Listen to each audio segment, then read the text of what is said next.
if they just had like they showed proposals and then they pause it before she answers, and then the chat has to vote on it. It's like, what do you think she's gonna say? Yes or no? The chat has to vote on your friggin' marriage?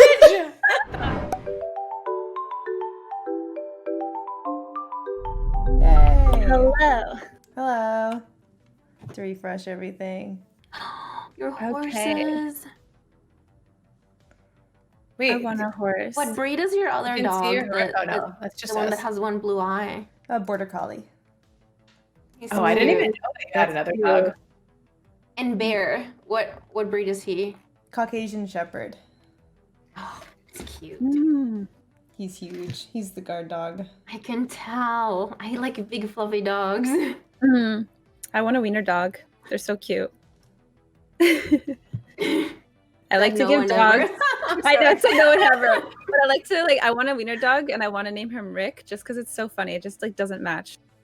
Like, do you have any of your pets named human names? I find that so funny. Oh, okay. One of my best friends, when he first got his dog, his name was Kevin. Yeah, he got it that's from- so hilarious. His breeder, so his name was Kevin. Yeah, I find that really funny too. I feel like when I was smaller, I thought it was really dumb. Like when I was young, a kid, I thought it was really stupid. But now as an adult, I'm like, ah, ha, ha. Like a dog named Rick or dog named Kevin. I think it's so funny. I agree. I have a friend in high school that was called Sarita, and my mom really hated her. And then she got a dog, and she named the dog Sarita. And I don't know if she did that on purpose or not. Aw. That's kind of You good, Ammo? Yeah, I think so. You're fully back? Okay.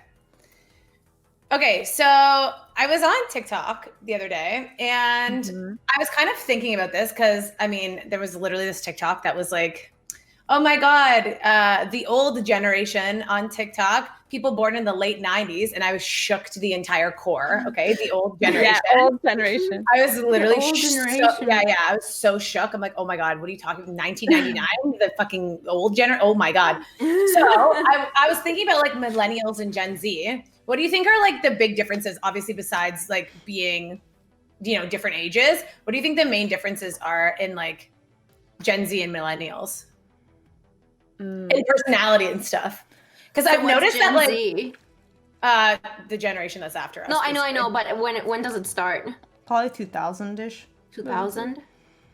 I'm not exactly sure, but I noticed one of the main differences that I noticed between millennials and the generations after ours is that people are way more comfortable about admitting that they're insecure about stuff. I find that the younger kids now are yeah, I'm really shy, or I'm really insecure, or I hate this about myself.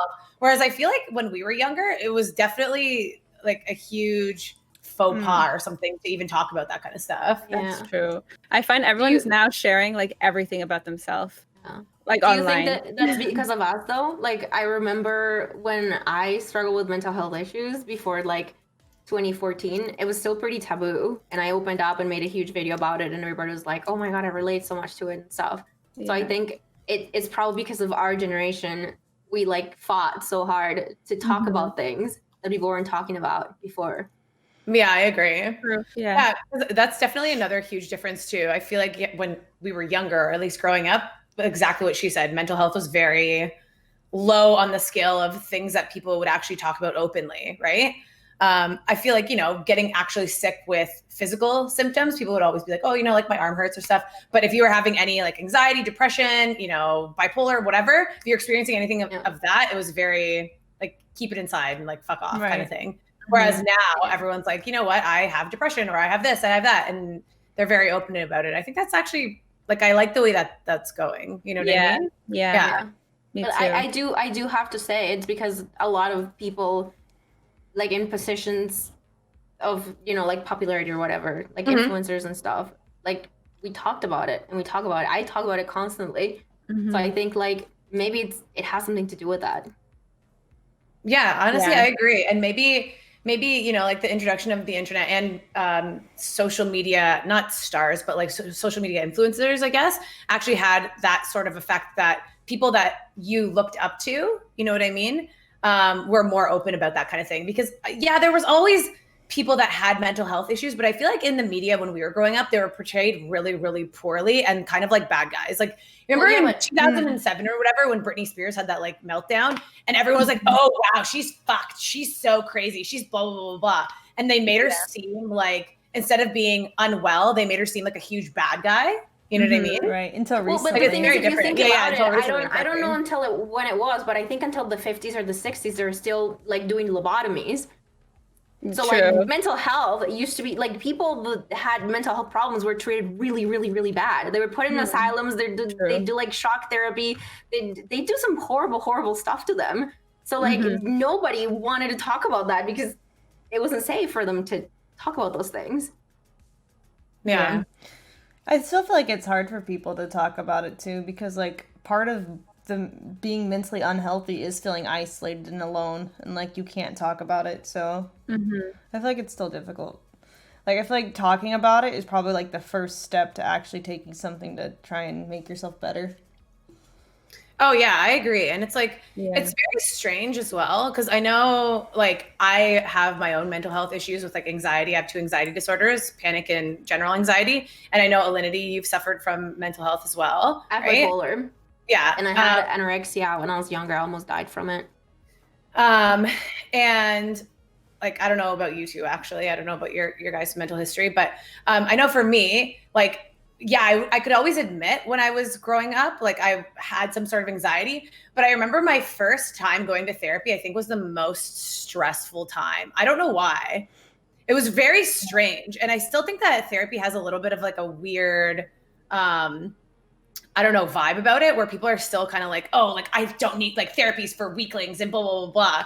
Whereas it kind of like scared me that first time just taking that step, because it was kind of like admitting that there was a problem and I still kind of looked down on it. So it was very stressful the first time going to therapy. But after that, like I'm 100% pro therapy. Like fucking go and talk so much shit to your therapist. I love amazing. It. Huh? Yeah, but it was really scary the first time. Cry it out, you express yourself. You know, it's pretty good. And I guess I'm lucky enough that I live in Canada and I can talk to a psychiatrist whenever I want. I mean, pretty much. So it's free. So it's good. That's why they always say, like, you know, taking the first step is the hardest. Like, I work in mental health, and like everyone that comes into the hospital is like, oh my gosh, like I was so scared. And I'm like, why were you scared? They're like, because I thought it was going to be this big scary place where like, you know, people are locked up and like they're like, you know, how you see in movies, like they're in straitjackets and stuff, and like that's not what it's like at all. And I feel like people still have that assumption that like people are crazy if they have like all these diagnoses, when really it's like everyday people like me and you, and they don't realize that like the people that they're friends with have these like mental health illnesses as well. So it's like coming out and talking about it is what's making it more prevalent and like, I guess, more accepting. Yeah. What is just in mental health? I'm sorry, I'm so curious. Sorry? What do you do in mental health? So I work with patients that have early psychosis. So first episodes of psychosis. Yeah. Oh. Yeah, I work in a mental health hospital with that. Yeah. That's pretty cool. Yeah, it's really nice. I really enjoy doing it. I've been doing it for a couple of years. That's what I went to school for, and then I do this type of stuff on the side. And yeah, it's really good, but it's really sad to see that like there's still stigma. Like we think we're fighting the stigma, but there's still so much stigma like around it. And I just want to help like people understand, especially with some things. I think like people have become very understanding of like anxiety and depression. But even me, like sometimes I tell people that I'm bipolar, and they're like, "Oh, yeah, okay, yuck." I'm just like, you wouldn't know unless I told you. Well, exactly. Exactly. But even so, I feel like just the mentality that's around, accepting that someone has bipolar, I feel like people assume how like the most extreme cases behave. You know what I mean? And they assume that you're like that all the time. Yeah, I see what you mean. But people think that a person that's bipolar is someone who like changes their mind or goes like, "Oh, I love you," and then the next day, "Oh, I don't love you." Yeah, it is nothing like that. Yeah, a lot of lack of education for sure. There's, and I think it's because I think the word bipolar used to be used kind of like mainstreamy to describe a person. Does that make sense? Sure. Yeah. Yeah. So people don't really understand what it is. Yeah, that's so true. And the extreme bipolar is really bad. But there's different types of bipolar. Like, for example, my bipolar is type 2, so I don't have manic episodes. So it's a little different. Yeah. And that's the thing. People don't realize there's like sub kind of categories to these like illnesses or whatever. Like that, they think exactly like you said, like only the extreme, and that's it. If you're not manic, if you don't have the extreme, then you're not bipolar, right? And like you're just saying that you're bipolar, when really like there's many different things. And if you don't go in to get help, then you don't realize that all these different things. Yeah, like I never even thought about it until, you know, like I started keeping a journal about when I was feeling depressive, and there used to be these like waves of like, oh, I have depression like here, and then I feel good, and then I have depression, and then I feel good, and then I have depression. And like I never really thought it would be bipolar, because I was like, oh, people who are bipolar are also crazy, right? Yeah. And I'm never like that. I never do this or that. And my psychiatrist was like, no, you have bipolar depression. And she gave me medication for bipolar depression, which is very different from the medication that they use for actually depression. They actually use anti-seizure medications to treat bipolar depression, and it worked for me like instantly. Yeah, I was gonna ask you that. Like, did you ever have to go through, you know, certain medications to find the one that was right for you? God. Yeah, because I was told that I had depression for so long, right? Yeah. And so I tried like SSRIs, I tried like MOA inhibitors, I tried like some medical stuff, and I think like because I had an eating disorder and I was so anorexic when I was younger, I thought like you have anxiety and depression, like that's what you have. And so I had to try so many things and see so many different doctors until I finally got the diagnosis that, you know, actually gave me the medication that I wanted. And so I always tell people, I'm like, advocate for yourself. Like if the doctor that you don't have is not helping, like go find another doctor, like go try other medications. Because for me, it took so long for me to find something that actually gave me like peace. It's which is definitely something too that like needs to be considered. Even if you take the steps of going to therapy and getting on medication and stuff, sometimes it takes a few rounds of that medication, or you need to go on like a few different types of medication to find the one that's right for your certain brain chemistry too, right? Because it's not always the first time, like the first pill you take and then instantly you're better, you know? Yeah, it's like trial and error. Like the way I see it is like when you're in a cycle of mental health problems, you need the help of like medication in order to do the other things that you need to do to feel better. So it's not just the medication, but the medication helps you to get to a place mentally in which you can do all the other things. Like there's so many elements. Like for example, for me, if I don't get enough sleep, I become hypomanic. If I get too much sleep, I become depressed. So I have to like measure exactly how much sleep I get. Like it's like literally a science. And my psychiatrist like taught me about that. And like how much I eat, I have to see how much I eat too, because if I don't eat enough, I become hypomanic. If I eat too much, I become depressed. So it's really a lot of things. I have to do exercise, because if I don't exercise, I become depressed. Yeah. But at least like you know now, you know what I mean? Instead of before where you're like, I guess I'm just anxious and depressed and like it's just not working. So I guess this is just life, right? Yeah. Well, you know, like I grew up in a place in which people didn't talk about mental health at all. Yeah, especially because you were in Colombia at this time too, right? I didn't even like growing up, like early teens, I was like, there's something wrong with me. But I didn't know what it was. And I thought I was the only person in the world that felt that way. Everyone thinks they're the only person. And that's why it's important to like talk about it, right? Yeah.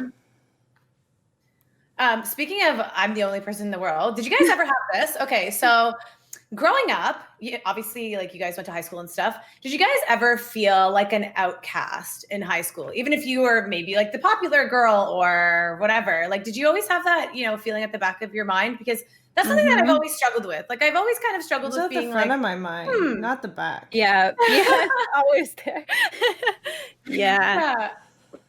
No, 100%. I still have that feeling. Like, I'm still not a cool kid by like Twitch standards, you know? Like all the other streamers and stuff, people with like way more views or like, you know, I still feel like I'm still an outcast a little bit. I think everyone feels that way. Yeah. I feel that way. It wasn't a high school thing. I think it's just a life thing. Yeah. It's funny because like my best friend now, when she first met me, she was scared to talk to me because she thought I was someone else. Like when she first saw me online, she's like, "Oh my God, I thought you were a bitch," like da da da. And then she's like, "Wait, you're actually not like that." And I'm like, I feel like I'm weirder than I look in a way. True, so like I always felt very inside, true. I felt inside that I'm an outcast, but on the outside I don't appear like one, if that makes sense. Right. Yeah. So growing up, I always felt that way, but I'd always kind of be like with the popular crowd, but I wouldn't fit in with their personalities. So I myself was like the outcast in my own mind. Yeah. I think it's weird because what Alinity was saying is true. I think that a lot of people struggle with that sense of being an outcast, but no one really talks about it because they think that it's only them that feels that way. So that's why I wanted to ask you guys, because I feel like I've talked to most of you like enough that I know you'll be open about it, you know? Yeah. Which is weird. Well, like even coming on here, I'm like, oh my God, like I'm like, oh my God, these popular, really pretty girls, and I'm just like, bitch, so small you're and like popular. weird. You got like over 1 million people on TikTok. What the fuck? Yeah, but you know, that's just I guess our anxieties of like going into new things, right? And not knowing people, and we all feel this way. We're all human, even if you're big or small. Like we all have the same like kind of anxieties. About it after a while, though. Honestly, how old are you? Me? Yeah, I'm 25. Okay. Yeah, you're like once you get to 30, you stop giving a shit. Honestly, you're not gonna care who likes you and who doesn't. Or maybe me, because so many people dislike me that at some point I just became completely numb to other people's opinions. Yeah, I've definitely like since putting yourself out there, you just like become numb to everything. You know, like I used to care and I used to read every single comment and be like, oh my God, like these people hate me. But now like I laugh at the comments. I'm like, okay, like tell me what's next, you know? Yeah. So, you know, all of you guys are pretty popular on some platform or another. How did you guys eventually learn to accept that, like, not everyone's going to like you? You know what I mean? Because obviously all of you guys have a lot of fans and people who really, really like you. But again, what Dessyy was saying, with that comes people who will just not like you. Like there's literally nothing that you can do. There will be people that don't like you when you're exposed to 1 million plus people all the time, right? So how did you go from, because I feel like, you know, when you start on social media, everyone kind of feels the same way. Like they get their first hate comment and stuff and they're just kind of like, oh man, like this kind of sucks. Or, you know, they get their first video that really blows up and, you know, there's going to be people that don't like it. There's, you know, 1 million people that do like that video, but then there's the 25, they're like, you fuck you, blah, blah, blah, blah. So how did you change your mentality from caring about every single comment to not caring? It's not something that happens from one day to another. If you think about it, like you don't blow up from one day to the other. Well, maybe some people do. For me, it was kind of gradual. So at the beginning, like things bother you, you know, and then as things start growing, like the more followers you have, the more haters you have. You know what I mean? And yeah, 100%. Like it does affect you, but I think like for me, I was kind of lucky that I was already mature before I, you know, became a social media influencer. So like I think I had maybe the tools in my brain, and I had to deal with a lot of stuff growing up. Like mentally. And so I think like, I mean, things like it still bothers me sometimes. It's kind of like little flies for me. Yeah. You know, like a mosquito. Like it's Alinity's just throwing her cat and she's like, oh, like fuck you. You know what I mean? That's how I feel about haters now, where it's just like, you know what I mean? But does it affect me? No, but it's just like a little annoying thing. But then you block it and it's gone. And so the block is like swatting the fly kind of thing. Yeah. For me, it's been someone to like kind of like keep in check with me. So like either it's like shout out to the mods, or like, you know, like your friends to like help you realize, you know, like, oh, these are just haters, you know, like you don't even know them, right? They don't know you. They're just saying that because either they're insecure or they just are bored, or, you know, it's so. Yeah, Dessyy, what you need to do is become that person for yourself, though. True. You need to become that friend that every time that you see it happening, you need to recognize the feeling as soon as it happens. So as soon as you start getting triggered at something, you go like, it don't matter. You know what I mean? Like you have to become that for yourself. True. Yeah. And I just ignore like the comments at this point, to be honest. And like friends help, like for sure. But you need to become your friend first in that sense. Of course, yeah. Become your friend first. Become your own friend. That's what I was my only friend Important. growing up for a long time. I would always play by myself. Now I have more friends as an adult, which is nice. What about, has there ever been an experience where you thought that you wanted to quit streaming? Oh God! Are you seriously considering it? I'm not even gonna answer that question because I'll talk all day. You guys go.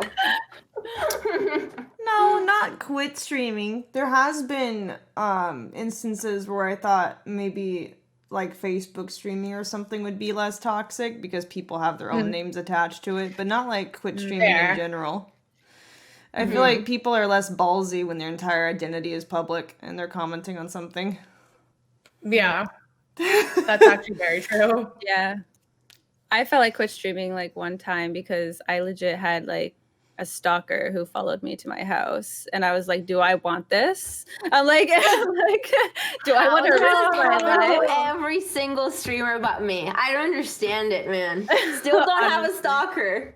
That's good. Not that I want That it. is good. It's because you live in the middle of nowhere. No one intimidated. wants to bother Yeah, to that's come to true. your area. It's too much work to stalk you. I have like little kids that come to my house and stuff, but it's not like There's not like stalkers. convenient airports and cities and hotels near you. So there's like, I have to bum it in the woods just to stalk That's this true. girl. No, I'm gonna go stalk someone more convenient. I'm gonna Too go much find work. another streamer. Yeah. Knock stuff Go over. to the next. True. It's not like they can walk either. Yeah, They'll freeze. that's good. True. It's now the new e-girl tactic. Move to a barren wasteland where it's too much work to be stalked, and you'll be fine. Take notes.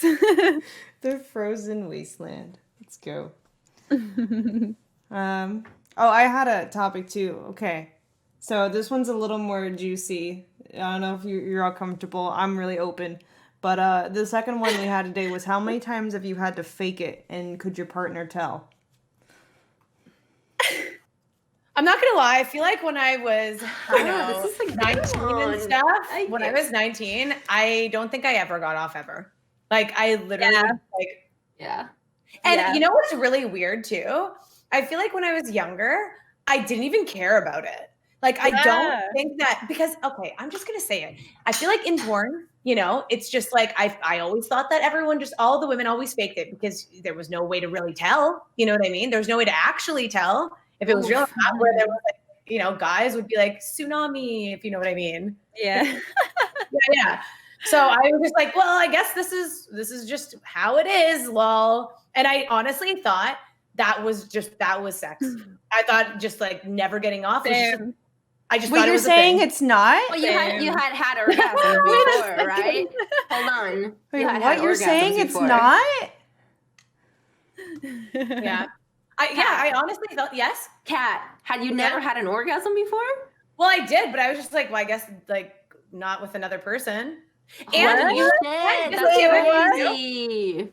Well, no, now, yes, but like before. No, I understand that, but that's crazy that you thought that. Well, because this is the other thing too. I always thought that it was like taboo to actually talk about what was going on with me. So I thought that they just had to be able to do it on their own. And if they couldn't, like, I wasn't supposed to say anything about it because then I would seem like a huge bitch. So I was just always like, guess this is fun, question mark. So I just did it as like the thing. It's completely normal though to not orgasm. Like I feel like that's really common with females. Okay, They just for like a me, lot of for girls just like don't like example- talking about it because I feel like it's embarrassing, but it's completely normal. Yeah. I think for me, maybe like the first and second times that I have sex with a guy, I won't. But then like as it happens more, I get more comfortable like asking him what I need in order to like be able to. So it just becomes easier. Yeah. But yeah, When I like was the first younger, time, I don't think the first time I've ever had sex with a guy, I've actually had an orgasm. And I'm pretty I loud. don't think so And either. what I've found is that there are guys that assume that I had an orgasm when I'm just enjoying myself. And I'm just like, I had this one guy who was like, "Oh, okay, she's done. I'm gonna be done." And I was like, "Whoa, wait, like what just happened?" Yeah. Yeah, I feel like when I was younger, no, but then when I got older, I became more like selfish, I guess. And I'm like, yeah, do this. Oh, I'm super selfish now. Yeah, exactly. Well, because I feel like if you're not, then people don't know either, right? Yeah, exactly. Unless you actually say something about it, because then they'll just be like, I'm doing great. Like, yeah, I'm doing a good job. Yeah, no, I've never experienced it the first time that I've had sex with anyone either, which is why for females, I don't understand females who like one night stands for that reason alone. Yeah. Because I'm like, I never get off the first time anyways. So like guys, I know there are that. probably girls who are very assertive and they know exactly how to make themselves come and they can instruct anyone. But, you know, to be so lucky. Yeah. To be so assertive and know so much. For me, the idea, and it depends. Like, for me, the idea of having sex with a stranger is actually really, like, a big turn on. I've never done it, but I feel like if ever happened, I would totally, like, have an orgasm. Yeah, that's the thing. It's like, just if it was a person that I just met, I've never done it before, but I really think that it's such a fantasy for me that I probably just happening would get me off. God, this is very private. Yeah. Okay. So you would just thinking about it. And then he's like, oh yeah. And then she gets there and she's like, I already. For me, I'm a very mental person, so like I have orgasms in my sleep all the time. See? Okay, literally same. That's why I'll never do a friggin' sleep stream because I'm too scared. I'm just gonna be sleeping, and then I'll be like, are you sure you're not just pissing the bed? Are you sure? Hey, you're not just peeing in bed and you're like, damn, I guess I squirted. And you're like, it's very different. Oh, it's so different. It's so different. It's 100% different. And it almost feels like a different type of orgasm too. It's almost like an electrical shot down there. And it almost wakes you up and is like, oh. And you have like a cool dream. So you're banging like Chris Evans or something and it's really awesome. Yeah, I wish I had those kinds of dreams. What the fuck? I know, right? Because you they generally happen after a lot of frustration, though. Like it's generally a very frustrating dream until it finally happens, and you're just like, "Oh God, that was," you know what I mean? True. That's for me. At least I'm talking about my personal case. I agree. What kind of stuff are y'all doing before bed when you have these dreams? Literally nothing. I think that's the problem. Nothing. It's just so boring. You'll have a sex dream that just keeps going and going and going and going, and you're being teased the fuck out, and you're just oh my god, and then it happens, and you're just like, That's crazy. I don't think I've ever had a sex dream if I'm not in a relationship. Like if I'm not actively having sex, and I don't dream about sex. Yeah, I have such random sex dreams, dude. I've had sex dreams about guys I don't know. I don't think very, very rarely. Maybe that's because I'm so into like the idea of being a random person. I have random sex in my dreams with random people that I've never met. Crazy. Yeah. Really? Yeah. Sounds like an adventure. It is fun. I like sleeping. You're like, let's go to bed now. Let's go to bed now. Yeah, for me, only like once or twice. It's not like an often occurrence. Yeah. Like I don't think I like. And when I did have sex dreams, I was like in a relationship and I was like actively having it every week. So it's like with the person, and it was like I didn't dream about other people. It was with the person I was with. So I was just like living life in my dream, basically. That's weird. That's so strange. Oh. Maybe I just work too much too. I don't know. I used to have more creative dreams, and now like the most creative dream I've had that I can remember lately is that Elon Musk was my dad in a dream, and I totally accepted it. It wasn't weird to me. It was like I knew him my whole life, and I was just. That's so funny. You know, this is weird. I don't fucking know why. That's so interesting. Yeah, other than that, like I don't usually have like fun dream. Usually it's like I dream that I'm getting banned or something, and then I wake up and I'm like, oh, My stream's not on. Have you guys ever had a dream where you're streaming and like you realize you have no pants on and you have to get up? And the idea of turning the stream off doesn't exist. And you're like, oh my God, I'm gonna get banned. Like I can't get up. And I have that dream all the time. Yeah, something like that. Okay, I haven't had that one, but I've had a similar one where like, you know, I'm walking naked in my house and then I look and my stream is accidentally on and I like forgot to turn it off. And I'm like, and then, yeah, so exactly. Stuff like that. Honestly, the most stream related dream that I used to have was when I used to play Fortnite, and I literally used to have Fortnite dreams all the time. Oh no. Oh yeah, if I'm playing a video game a lot, I will absolutely have video game dreams. When I play WoW a lot, I had WoW dreams. When I played Apex a lot, I would have Apex dreams. I've never had a video game dream. Never. But I heard if you have like really like interesting dreams, it's usually if you're less stressed. If you're stressed, usually you don't have dreams. That's what I've heard. But I don't know. I feel stressed and I have dreams all the time. I don't know. Maybe. I don't know. That's what I've just heard. That's why I'm like, maybe I haven't been having dreams or interesting dreams because I'm always like doing something. I'm always busy in real life. So in my like dream, I'm like resting, you know? Yeah. Oh, I have dreams. I think a lot of it has to do too with like how too. much sleep you get on a consistent basis. Because for me, my sleep is so inconsistent. I'm probably not entering like REM for a consistent amount of time every night. That's awful. Also, when I drink, I have like really stupid dreams, really, really dumb dreams. Yeah. And like they don't make sense at all. I find that typically like 9 times out of 10, my dreams are very not realistic dreams. Like I know a lot of people will have dreams like that where they go to a place and then they're naked and oh my God, that's so crazy. Mine are not like that. Mine are like a person has like tree arms and I'm like, what? And they just like have fucking branches for arms. And I'm like, what is this? And your dream doesn't make sense. I think your brain is producing way too much DMT while you're sleeping, Kat. I know. Ever since I was younger, I've always had very strange dreams like that. Like I remember specifically in grade 5, I dreamt I was a dolphin one time and it was really fun. I dreamt I was a cat. And it was actually really cool. It was so really awesome. I was like on the floor too. And I looked in the mirror and I saw myself as a cat. And I was like, yo. Like I knew it. I was like, wait. I have a cat. This is sick. Have you guys ever had lucid dreaming? I used to have sleep paralysis a lot. So sleep paralysis is considered type of lucid dreaming. Yeah. Okay, sleep paralysis I've had before and it sucks. But I've never had a cool sleep like a dream or lucid dream where I can control stuff and I go flying and it's amazing. No, I just had ones. I've had one flying lucid dream once, and it was the best thing ever. But the second I became so I was like next to a building, like outside with a friend, and please don't laugh. Promise me you're not gonna laugh. So I started flapping my arms. I'm like pre-laughing now. my arms, and I was like kind of like flying a bit, and I was like, oh shit! Like people always been able to do this, and I wasn't going like really high, but I was going like up to like one floor height and stuff. So and my friend was like, yeah, Natalia, like people have always been able to do that, and I was like, no, you're crazy. And I was like, flapping my arms like really fast, and I was like going high, and I was like, oh my God, this is a dream. And I started like, trying to go somewhere, and then I woke up. That's like mine, except instead of flapping my arms, I was doing like the Superman.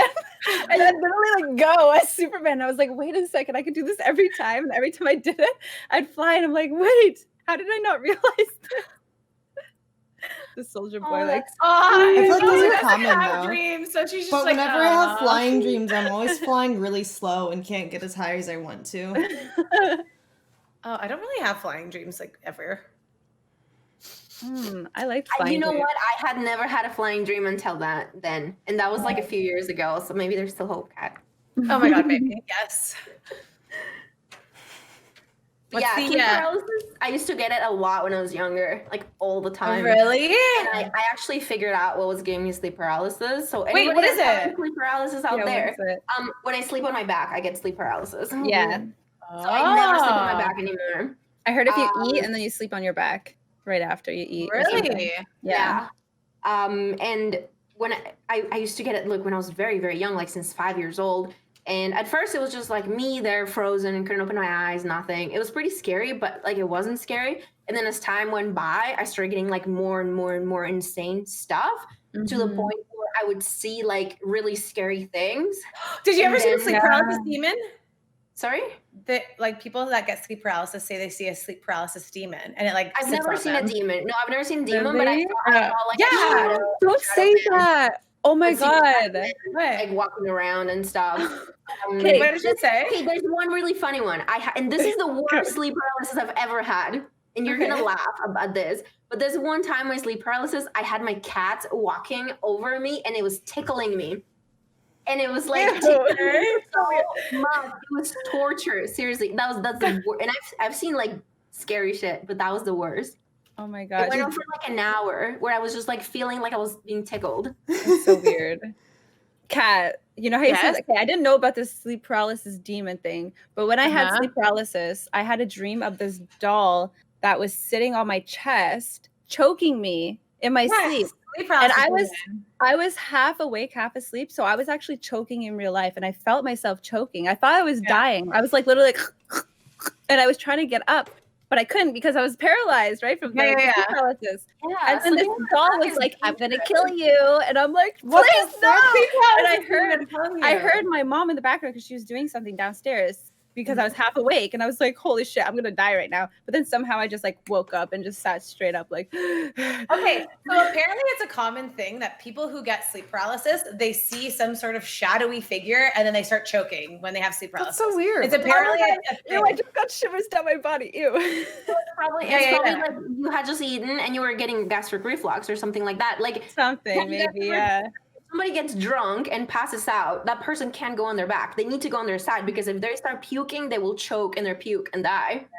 Could be my God, that. that's Maybe you were about to freaky. puke or some shit.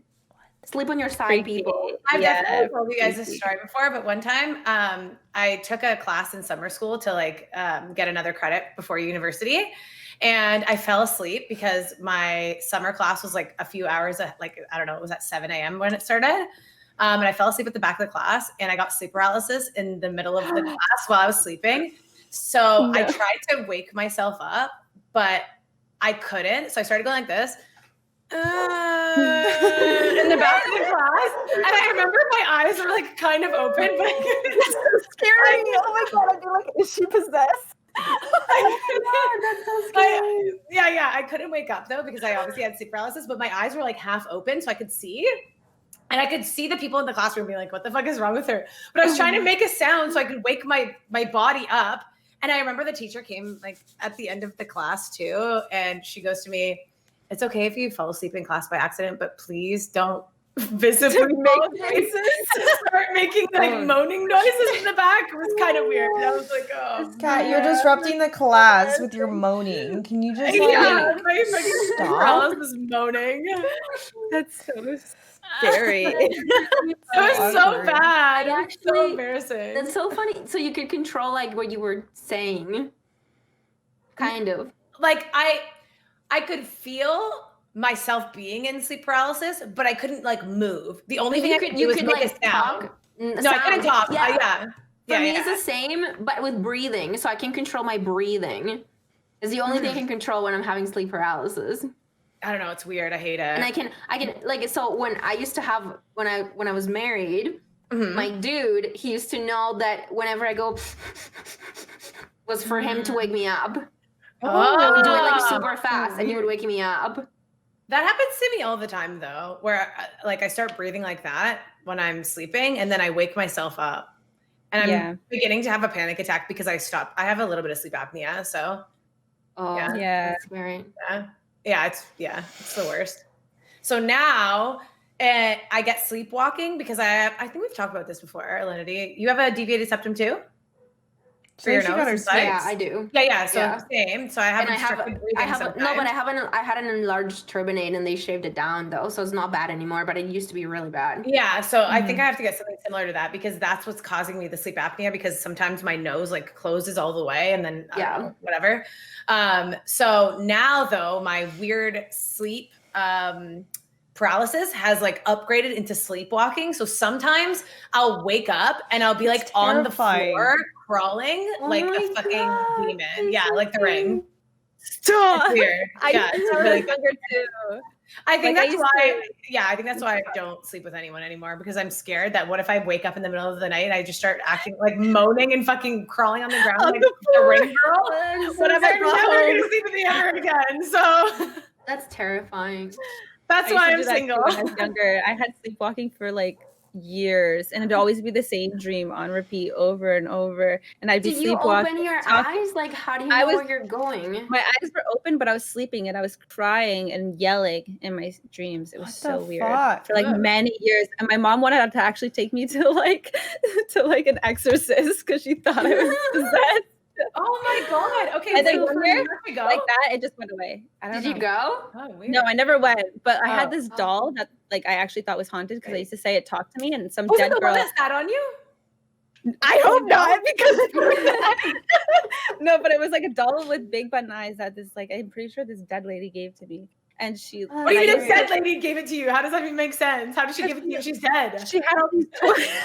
She had these toys, and then she died after. And I swear haunted me. And my mom was like to my dad, throw it out, and he never threw it out. And then I'd have dreams all the time, and it'd be these dreams. And then as soon as like it was gone, the dreams stopped. What so you had the fuck? I think I was possessed. Like I think a demon was in me for like 12 years of my life. You know, I've never been to an exorcist, but my mom took me to a shaman once, and it was pretty intense. Oh, really? You told us about this. Yeah. You told us Oh my god! Yeah, Let me go you pee, did. and then I'll tell you guys the story. It's long.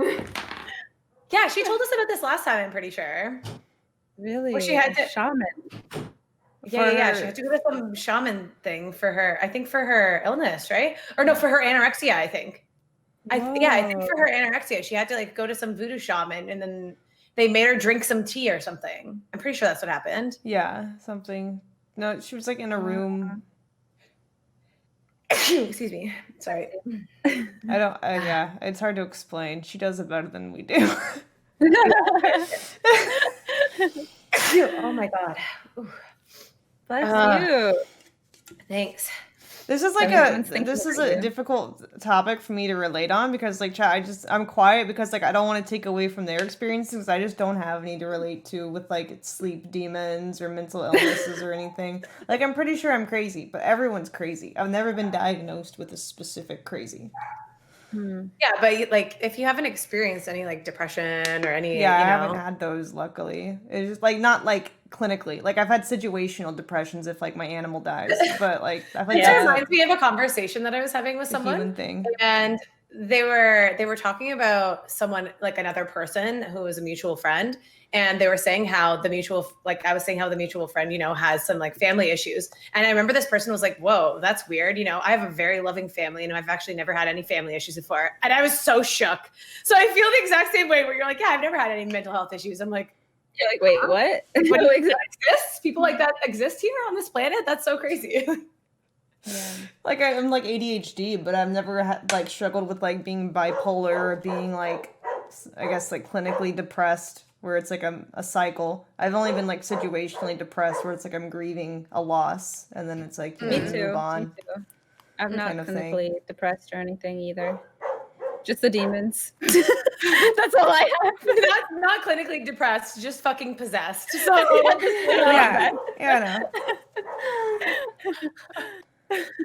I'm not sure which one's worse, to be honest with you. Okay, so I've already mentioned that I had anorexia. Yes. I get started when I was 14, and I went from like 50 kilograms to 40. Then I went to 30. I think when I was like about 37 was the first time I was hospitalized. And so my mom, like, you know, she took me to doctors and stuff, and like nothing was working. Like she tried normal medicine, she tried alternative medicine, she tried like a guy that, how do you say that, when they like hypnotized me.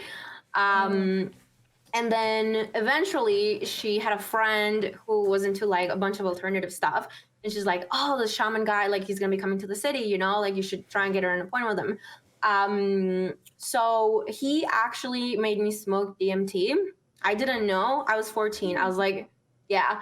And we went into like this room, and there was like fire and there's like demons and shit, and it was like, Whoa. It was crazy. It was really, really intense. There was like a triangle on the bottom and a triangle on top. I can't even imagine this. It just sounds so bizarre.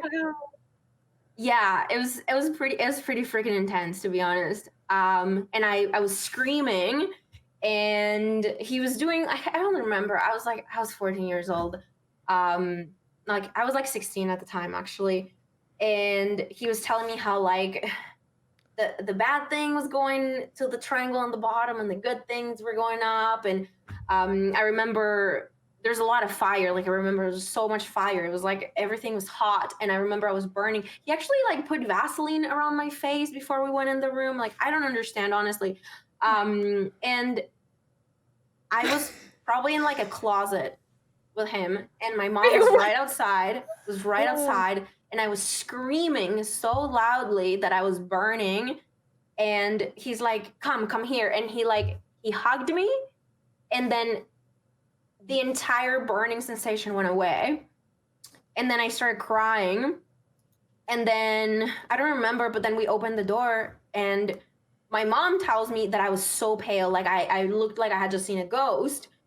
And I'm like, you didn't hear me scream? And she's like, no.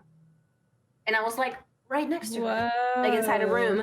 So like, I don't really know. And I don't know for sure that it was DMT, but I've done so much research and I've tried to find out exactly what it is that happened to me. And I've come to the conclusion that I think like it was DMT. And he probably gave it to me in some sort of like inhalation way. But it was really crazy. And the craziest part of it all is that the day after I started eating. Whoa, so it helped. Yeah. It cured me. I mean, it became bulimic after, but I was dying. I was like 27 kilograms. Yeah. You know? And like, yeah, I gained a lot of weight really fast, and then it became bulimic, which is bad, but I didn't die, you know? Wow. I've never heard a story like that before. That's really cool. It was so crazy. It was seriously like so crazy. That's and if like there's anyone out there, if there's anyone out there that has any idea of what this could have been, please message me. Please let me know, because I've been trying to find out exactly what it was, because I believe that it cured my anorexia. And I think like if I would be able to tell other people about this, it'd be like groundbreaking, you know? But I really do not know what it was. Wow. It was so intense. So you were screaming in your mind. Sorry? Yeah. You were screaming in your mind then, if your mom didn't hear. I remember screaming so loudly. Crazy. Like the experience was so vivid. It was a dark room, very, very small room. Okay? And there was so much fire everywhere. But it wasn't like fire like you would see like normal fire. It was like fire that was going like this. Whoa. Like around us. It was insane. It was so nuts. And like, you know how your memories change over time? Like there is a possibility that I remember this a little bit different than how it went. But like it was so intense. Like it was so intense. Yeah. Wow. That's intense. But that's why they're trying to get those different hallucinogens into like microdosing, right? For therapeutic reasons, because they're supposed to like bring forth like your inner demons and like, you know, face your fears type of thing. Like, for example, like they're trying to do like in Canada, microdosing mushrooms and stuff for that exact reason, for PTSD and like people who are going through trauma, right? So maybe it's like similar on that aspect. I don't know. That's insane. I don't know. Yeah. I'm going to the bathroom. Okay. Yeah, it was crazy. And I do believe that cured me. I mean, that's cool. I just like, I woke up the next day and I remember being like, I'm gonna die if I continue like doing this. I don't want to die. And I remember like telling my nanny, I was like, you know what? Let's go to the store. I want to buy a bunch of food. I want to buy a bunch of snacks. And I remember going to school that day and like buying so many snacks and being in my class just eating. And my friends were like, what is she doing? And I was just like eating and eating and eating. And like this happens to people that have been anorexic for a very long time. Once you start eating, you get like this insane hunger. Like it's something that you just eat and eat and eat and eat and eat. And for like an entire week, I just did nothing other than eat, and I gained weight super quickly. And then the problem that happens after that is that, you know, there's a risk of like you becoming bulimic, and it did happen. But then you know, the dangers, the immediate dangers of bulimia weren't gonna kill me like the initial dangers of anorexia were, and I eventually was able to like work through it. That just sounds more like a less like a mental illness with the bulimia and more like your body responding to like, whoa, I have too much food now compared to what I used to have, and like not knowing how to process it all. Yeah. Yeah. And I think like for me, it was probably I remember feeling that I had like an empty hole inside of me that I needed to fill with food. Like physically feeling that way. And it wasn't until I started on my bipolar medication that I stopped feeling that hole. Yeah. And so I think that hole was like my bipolar depression. That you know, it's kind of, it's very interesting. It also sounds like maybe like if your body was like, oh, I'm eating now, hold it, there's food supply, and so it's trying to regain all the strength that you lost, so it's making you like super hungry, like eat more, do this is good for your body. But then it's like your body's also in shock from how much food you're suddenly intaking. Yeah.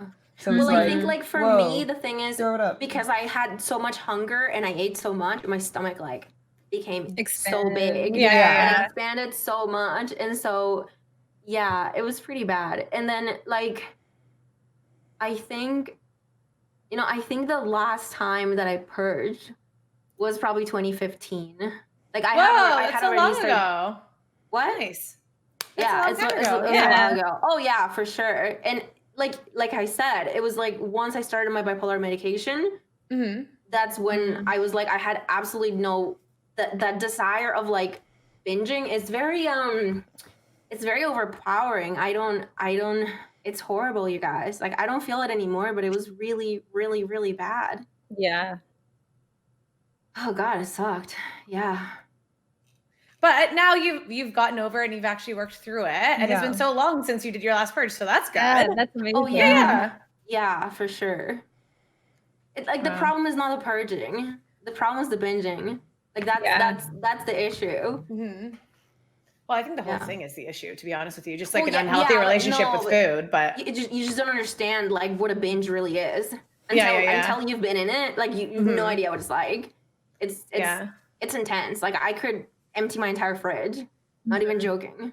Crazy. Like, it's that bad, and it's this impulse, like this desire of just like you can't control it. Like it's all you can think, and you're like for me, for example, it was this idea like, okay, I can eat my entire fridge and then vomit. Like I have the time. Nobody's gonna be here. Nobody's gonna see me.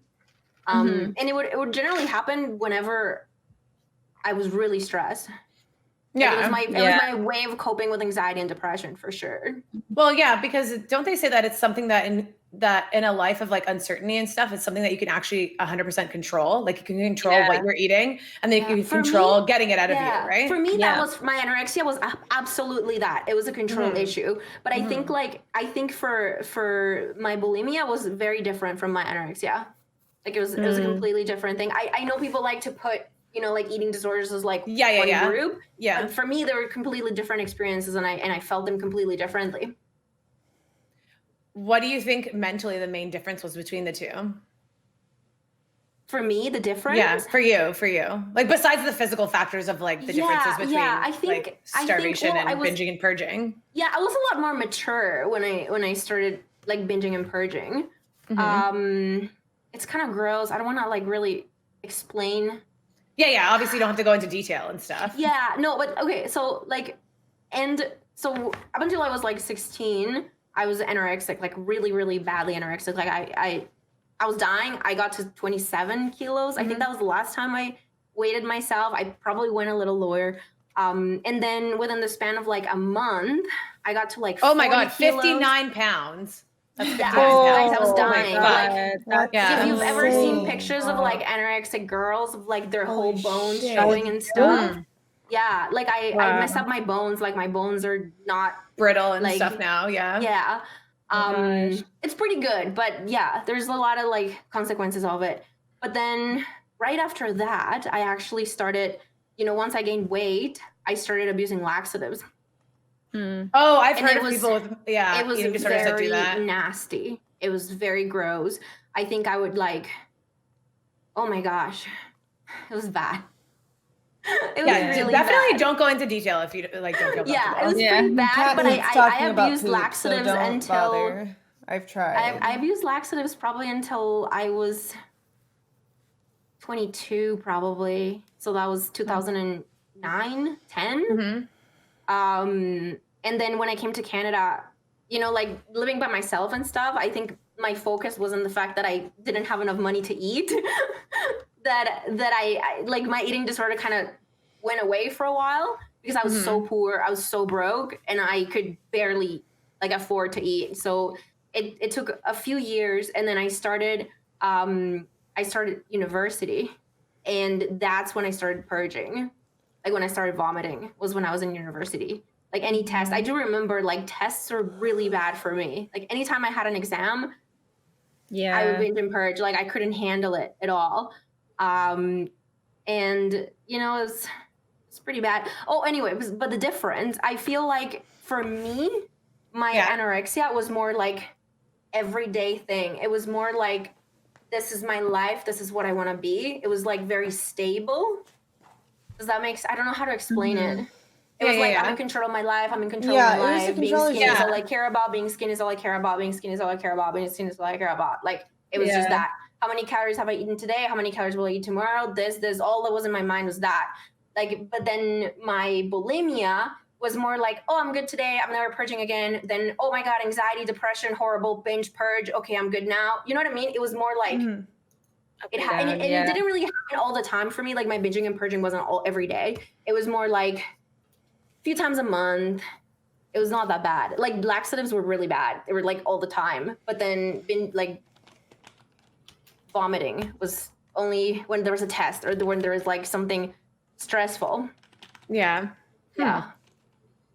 And then as soon as I got diagnosed bipolar and I started like medication therapy stuff, it all went away. Wow. It's weird how everything's all kind of connected. Yeah. Oh, it was so, I believe it was very connected, yeah. So do you think that if you had gotten treatment for your bipolar sooner, do you think that your eating disorders would have dissipated quicker? Absolutely. Or do you think you still would have went through that? Absolutely. Look, the first time that I was hypomanic, now looking back, knowing that I have bipolar disorder, I was 13 years old. Had I gotten diagnosed at that point in time, I probably wouldn't, the whole anorexia might have never happened. But like, how can you, you know, recognize that? Yeah, I don't know how you would even recognize it when you're that young. Yeah, exactly. Yeah. I don't think I could have. Maybe an adult that would have seen what happened. So you feel like you'd have to have experience knowing what the signs are to be able to even recognize it at all. Well, I feel like that kind of stuff doesn't fully develop too until a little bit later, right? So mental illnesses, it's like it's hard to diagnose it until a little bit later, I feel like, right? Yeah. They get worse. Yeah, they kind of manifest and like, exactly. Yeah. I definitely a similar situation. Like now looking back, being older, I can recognize when I was younger, certain things that were anxiety, but in a very minute form. Whereas now I'm like, well, it's manifested into something much worse. But I don't think that when I was younger, it was that bad, you know? Well, not saying it's the same situation for you, but yeah. I just feel, and this might just be me, but when I was young, I didn't really understand my feelings. Yeah. Yeah, that's true too. I didn't recognize like, oh, I'm happy right now, or like, oh, I'm anxious. Like I didn't really know what to call things until I got more experience with those feelings. Yeah, I agree. So I feel like maybe we should get away from the serious topics for a little bit. I feel like we've been real fucking serious for a little bit. Let's go back to your topic, Emma. Sorry, guys. And no, it's okay. It's okay. No, but you know, we like to like switch it up here. We like to have like a little bit of serious, a little bit of funny, like to keep things interesting. So let's go back to these questions that Amo gave us. Was there anything that you wanted as a child and you're still mad that you didn't get it? Oh, I have one. Okay. Go for it. So this is kind of funny. So when I was younger, you know Charlie and the Chocolate Factory? Yes. So they'd have this like wall that you can lick, right? So when I was younger, my mom told me that there was this wallpaper that she would buy me and that I can lick my wall and it tastes like a certain fruit or candy, okay? Okay. This day never came. I never got the wallpaper, but they changed my wallpaper to these like fruits. So I thought they changed it to the fruit that you could lick. So I licked my wall. Licking it. I licked my wall and it did not taste like fruit. And to this day, I'm mad that I never got my fruit wallpaper that I could lick.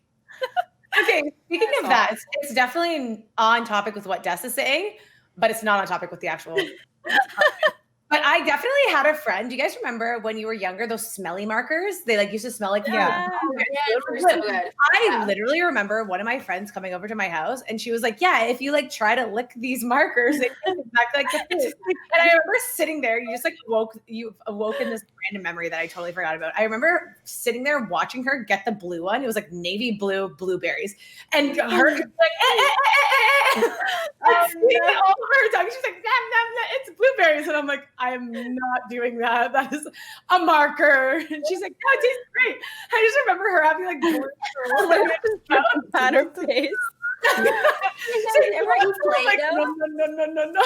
No. I used to eat Play-Doh when I was younger. Oh. Yeah, too salty. Too salty. I've tried it. Like this Play-Doh where you give me like ice creams and like food stuff. Like, yeah, it looks so good, right? Yeah. That's funny.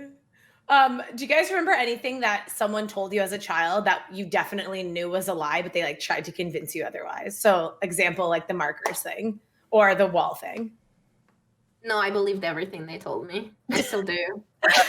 What about, okay, is there something that someone told you that was a lie that you believed then that now you know is a lie? You're like, wait, those markers don't taste like blueberries? She like slowly puts it away. Yeah. I'm trying to think. I don't know. Okay, so I'll give you guys another example. So when I was younger, my dad went on a work trip to somewhere in America. And on this work trip, he went on a tour. And there was a tour of like these old caves or something there. Or so he said. And on this tour, he apparently got lost from the rest of the group. And he bailed. So he left. No, this is so dumb now because obviously I know it's not real, but at the time I was like, whoa, this is crazy. So he got separated from the group and he went to explore this cave on his own. And in his exploration of this cave, he found this skeleton and it had a small satchel beside it. Okay. And he gives me this satchel and he's creepy. Like, I found this from this skeleton. And I believe that it was a wizard skeleton. And I'm like, And he's like, because it had a wizard's hat on it. And then eventually I found my way out of the cave, but like I took the satchel. So like, here you go. He's like, I think these rocks are magic. And inside it was a bunch of like gems, right? So I'm like, wow, this is so cool. So one day I was playing with the gems and I got up and went to the bathroom. And when I came back, they were in like this weird formation. So my dad said, look, it's like a magic formation. You should write it down. And in reality, when I went to the bathroom, my dad was like, hey, formation. And literally for like 5 years straight, I was like, these are magic, like blah, blah, blah. And then eventually my dad was like, oh yeah, I just did that to you, like as a meme. And I'm like, like they talked like Santa was a thing, but it wasn't like I used to babysit these kids and their parents would like put cookies out and like pretend to eat them and stuff. Like, we did that. My parents ate the cookies I made for Santa Claus, 100%. 100%, yeah. Oh, that's crazy. The Santa Claus. My friends never lied. I feel like my dad just trolled me a lot when I was younger. Also, if you ate crust on your sandwich, you grow hair on your chest or whatever. For the longest time, I never ate my crust. No, that's different. Yeah, it was like if you ate the crust on your grilled cheese sandwich or whatever sandwich, you grow hair on your chest. So I was like, I'm not eating no crust with the. Oh, I never heard of that. Is that there's this belief, you know, like Easter week. In Colombia, it's like a religious thing that has to do with like the resuscitation of Jesus Christ, the reincarnation of Jesus Christ. But they always say that if you have sex during that week, you get stuck. You get stuck? Yeah. Stuck where? like stuck on in the vagina. Like, the dick forever. Yeah, people actually believe it. I have never heard this one either. I've never heard that, but yeah, it's one of those like Catholic things. Yeah, interesting. You get stuck on a dick. That's crazy. Yeah, like they get stuck together, kind of like dogs. Have you ever seen dogs have sex like that? Huh.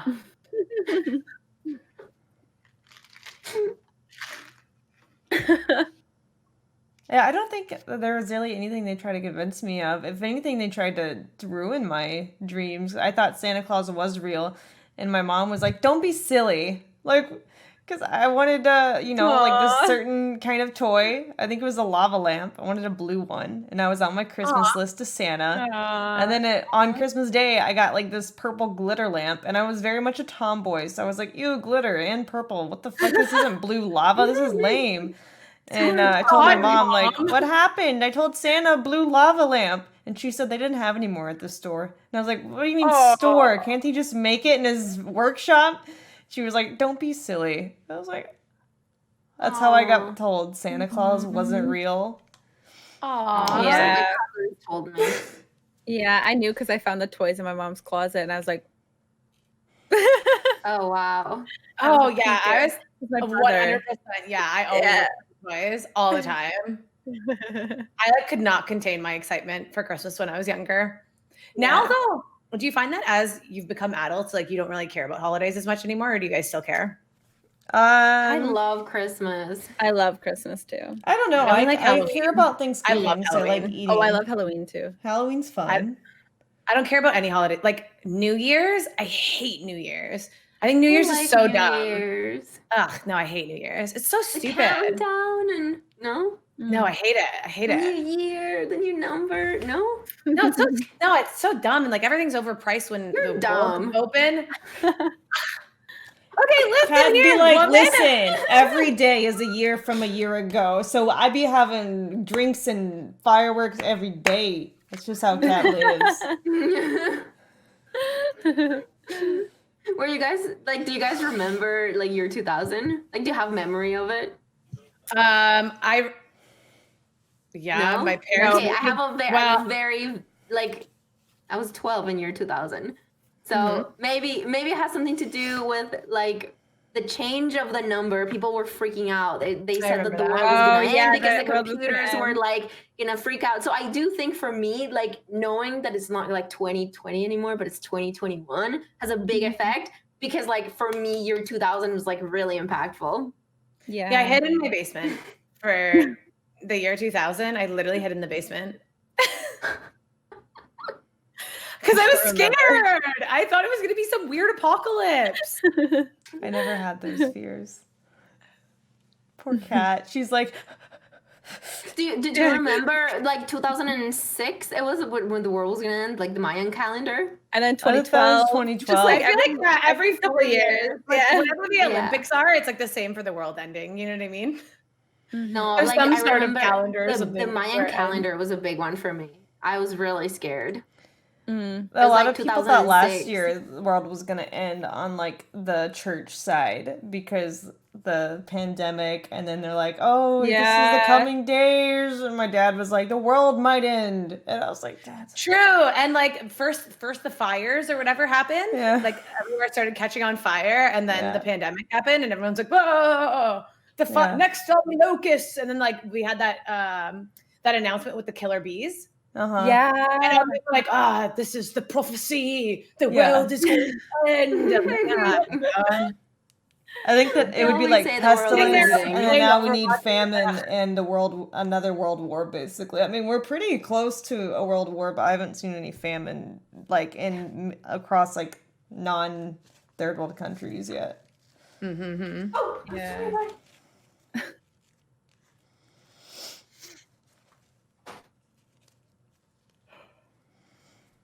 So, I don't know. When the world does end, though, I mean, at least we've got Mars. That's true. I'd visit Mars. Oh, I would not. No? I'm dying in this planet. No.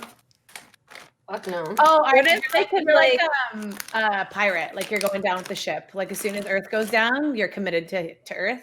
I just like to be like my feet in the ground. It's not like being there that scares me. It's like the travel.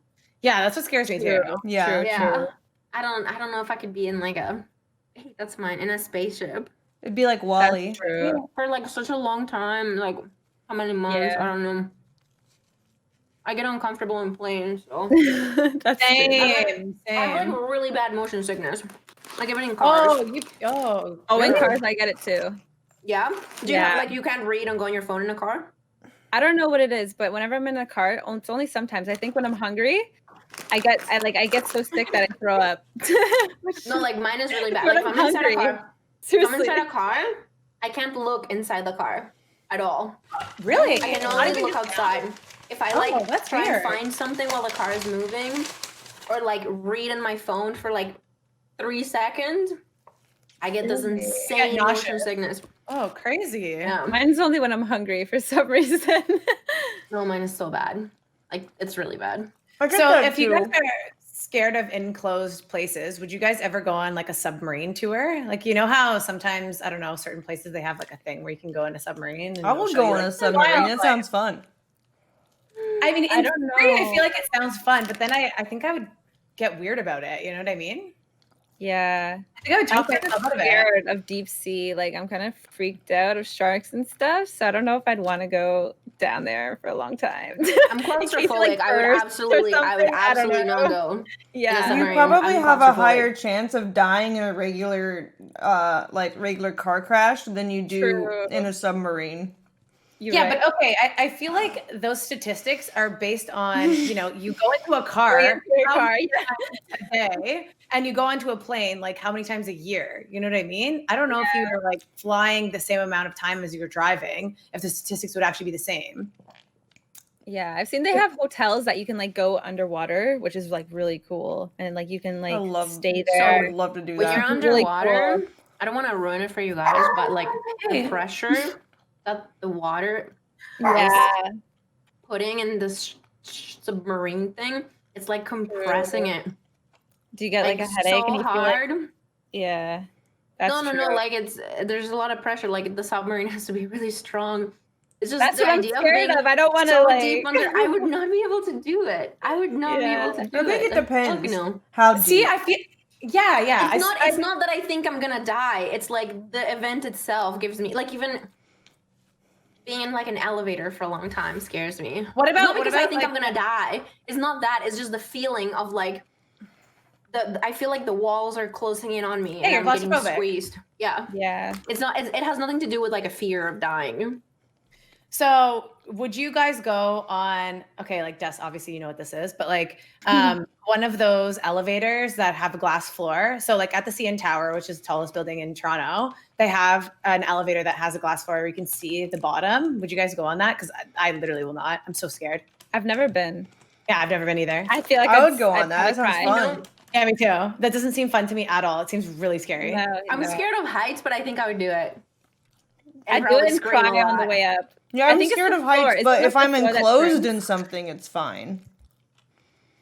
No, I'm scared. It's just I get vertigo and shit.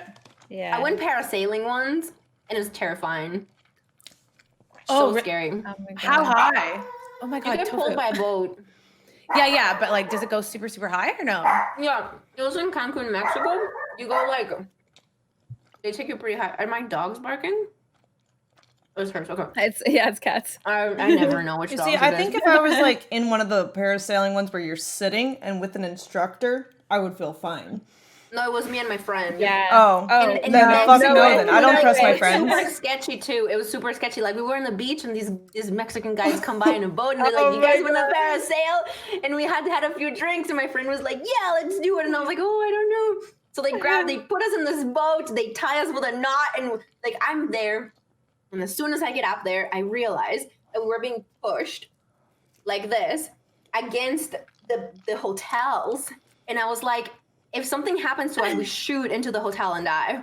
It was pretty high. Nope. That was scary.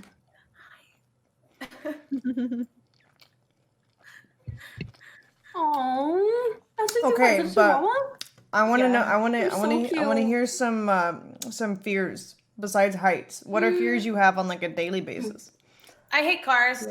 I literally hate cars Me so too. much. I don't drive because of that. I hate driving. I love driving. I'd rather someone drive me. I don't want to drive because I don't have the reflexes to stop. Just keep going. I hate cars because I got run over by a car before, so that sucked. And then I got T-boned by someone. So I used to drive all the time, and then I got T-boned by someone, and they tried to blame me. And luckily, there was a traffic camera, and the cops were like, "Yeah, this guy's literally lying. So just a heads up, you should call your insurance and like tell them as soon as possible because this guy is trying to blame you. But we can tell from the damage in the car that it was obviously his fault, and he ran the red." But he's going to try and tell his insurance as well that it was your fault. But there's a traffic camera here. So just what an asshole. Yeah. And I'm like, this is your fault. And I remember too, at that time, the guy literally tried to guilt trip me about it. He was like, oh my God, I just got my car fixed and blah, blah, blah. I got the axles like upgraded and blah, blah, blah, blah, blah. And I'm like, you ran into my car. Like you ran a red. What am I supposed to do about this? He's like, yeah, but why are you driving so late? I'm like, when it was green. What are you driving?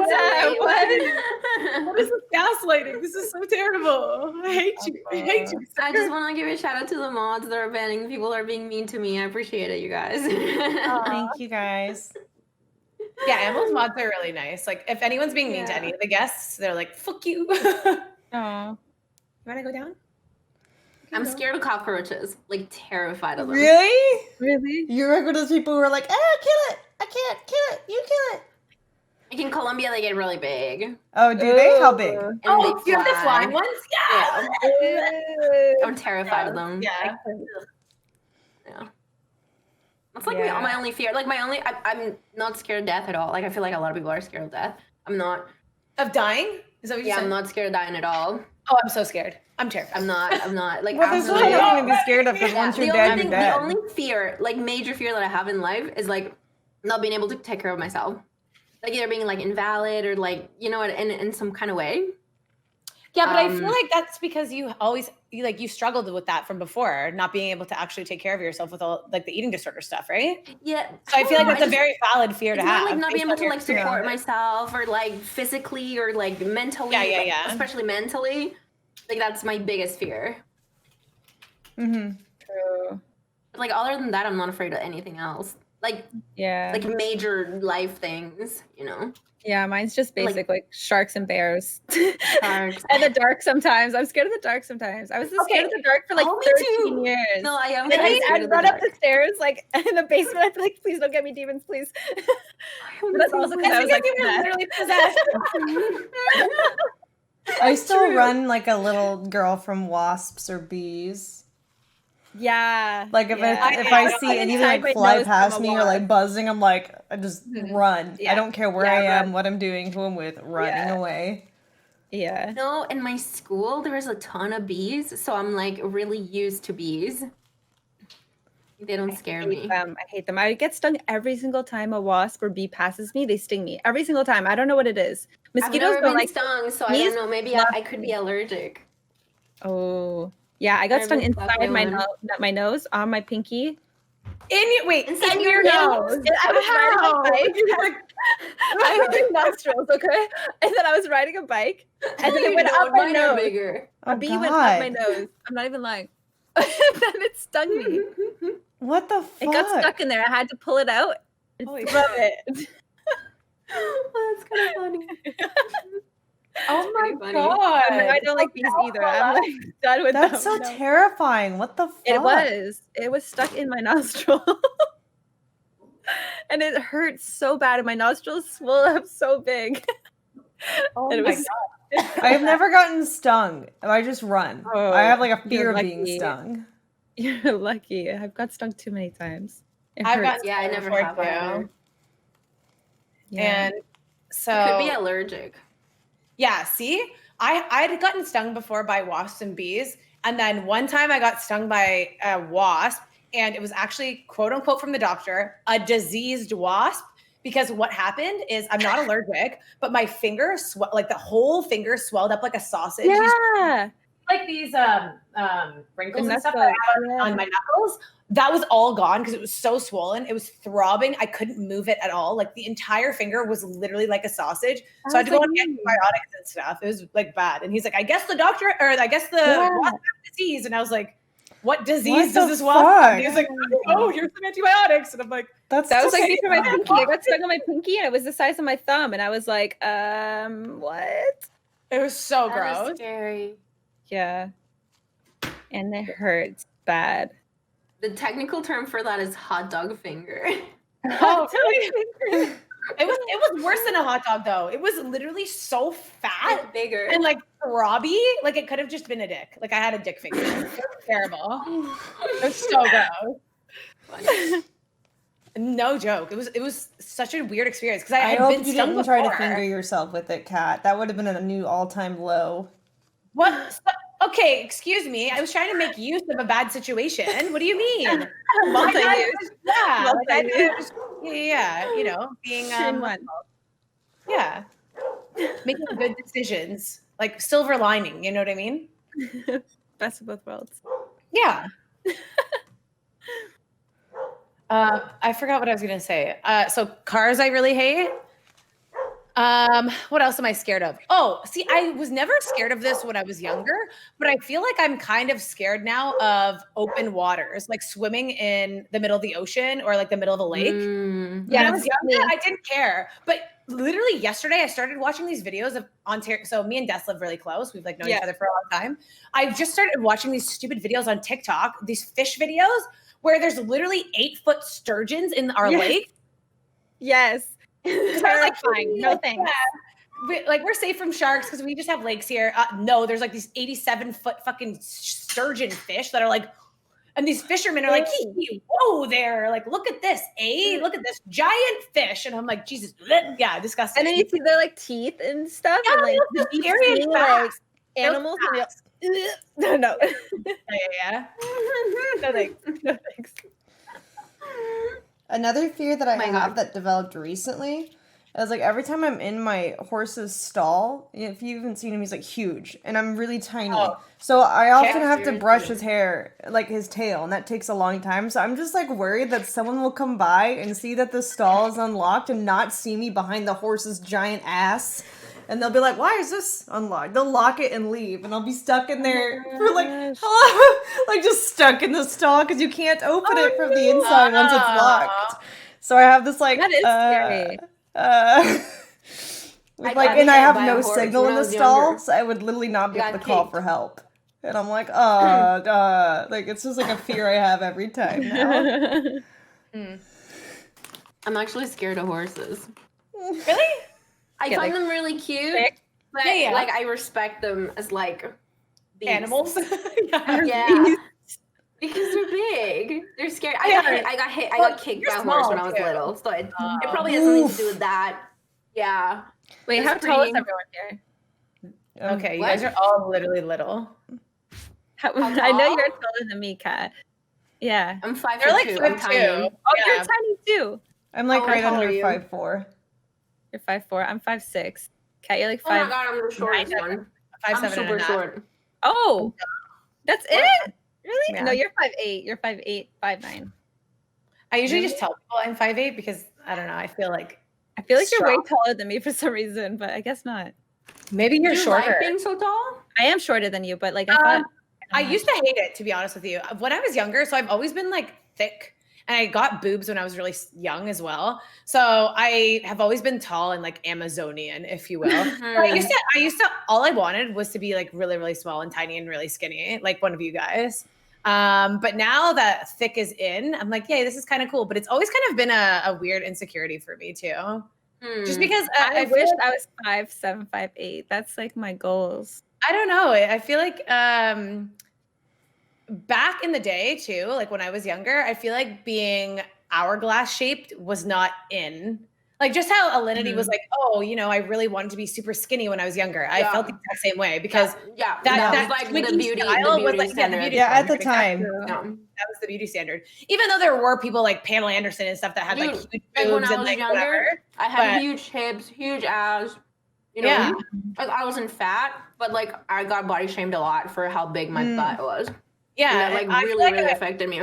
Now that's like, oh yeah, nice ass. You know what I mean? Yeah, but like when I was younger, and I was 52 kilos when I was like 14. That's crazy. So like what I weigh right now is the same that I weighed when I was 14. So I was thick because I was shorter, right? I was thick. I was pretty thick. Yeah, I feel like being tall was definitely always kind of being tall and thick, I guess, quote, thick, was kind of always an insecurity for me. So even now, because I've been working out and stuff, and I know that I'm quote unquote in shape, but in my head, I still feel like how I felt when I was younger. You know what I mean? Where I'm like, oh, people, like, I feel like I've always gotten shamed for my body type as well. Even like now, you know what I mean? Even people be like, oh, why do you have such big tits? Like nice fucking. That's weird though, because I'm like, I just had this since I was young, man. What do you want me to do? Exactly. No, me too. Like all the women in my family on my dad's side have like huge boobs and no ass. So that's how I've been too. And it's like I've had to build it in the gym, and it fucking sucks. Because it's like I wish I could just have like a genetically nice ass. Like I remember my aunt slapping me in the butt when I was young, like really young, and being like, esa cola que tiene, and me being like, yeah, I don't know. So sorry, that was Spanish, like for that butt, and they're like slapping the butt. Yeah, it's little. What the heck? Yeah, it's weird. Like for me, I feel that people find taller people more attractive in some way. Well, I definitely I'm short. I think that height is perceived as more powerful. Quote unquote. That's what I was gonna say. That's what I was gonna say. But for me, I would not be any taller. I love my height. Like I love it so much. Yeah. So I wouldn't imagine, and I don't know if I love it so much because that's my height, or because I actually love it. But I don't think I would change it.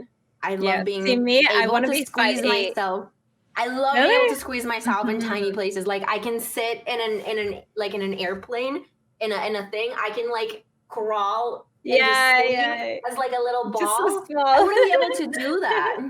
I'm like hyper flexible, and I can like bend myself in all kinds of ways. Like I can do some crazy yoga shit that I don't think I could be able to do. I would be able to do if I was taller. I can lick my elbows. No, don't try. So like I don't know. I wouldn't have it any other way, but I'm gonna go to the bathroom real quick. 1 second. I do feel like people make fun of me for being short, and I'm just like, oh, okay. Really? I don't. Oh, people make fun of me all the time. Yeah, but what do they say? Like, oh, you need help to reach this cupboard or something? So yeah. My roommate does this thing where he'll like put things on the top of the cupboard on purpose just to fuck with me. Yeah, I don't know. I feel like that's because he likes to see you climb. Like, who does probably. That? What? It's probably because he likes to see you climb. No, he's true. She has a nice booty. True. He doesn't like girls. He's just an asshole. Oh. He just likes making. Okay, so here's the thing. He is short. He's like 5'7", which is short for a guy. But I think he makes it's like average. It's like average. He makes himself feel really tall by calling me short. Does that make sense? So he's bullying you. You're getting bullied. Yeah, he bullies me for my height. I feel like a few guys in my life bully me for my height because they're also short, but they're taller than me, so they pick on me because I'm short. And I'm just I actually don't care about being short, but they do. That's weird. You think guys would like it if you're short? Maybe they're picking on you because they don't know how to tell you they like you. I've heard that's common, even though it's dumb. At our age, though, really, people still do that. That's like such a kindergarten thing to do. Have you read Twitch chat lately? There are people over kindergarten who say things you wouldn't think they should say all the time. That's fair. That is fair. Have you been on the internet? Yeah, but like, I don't know.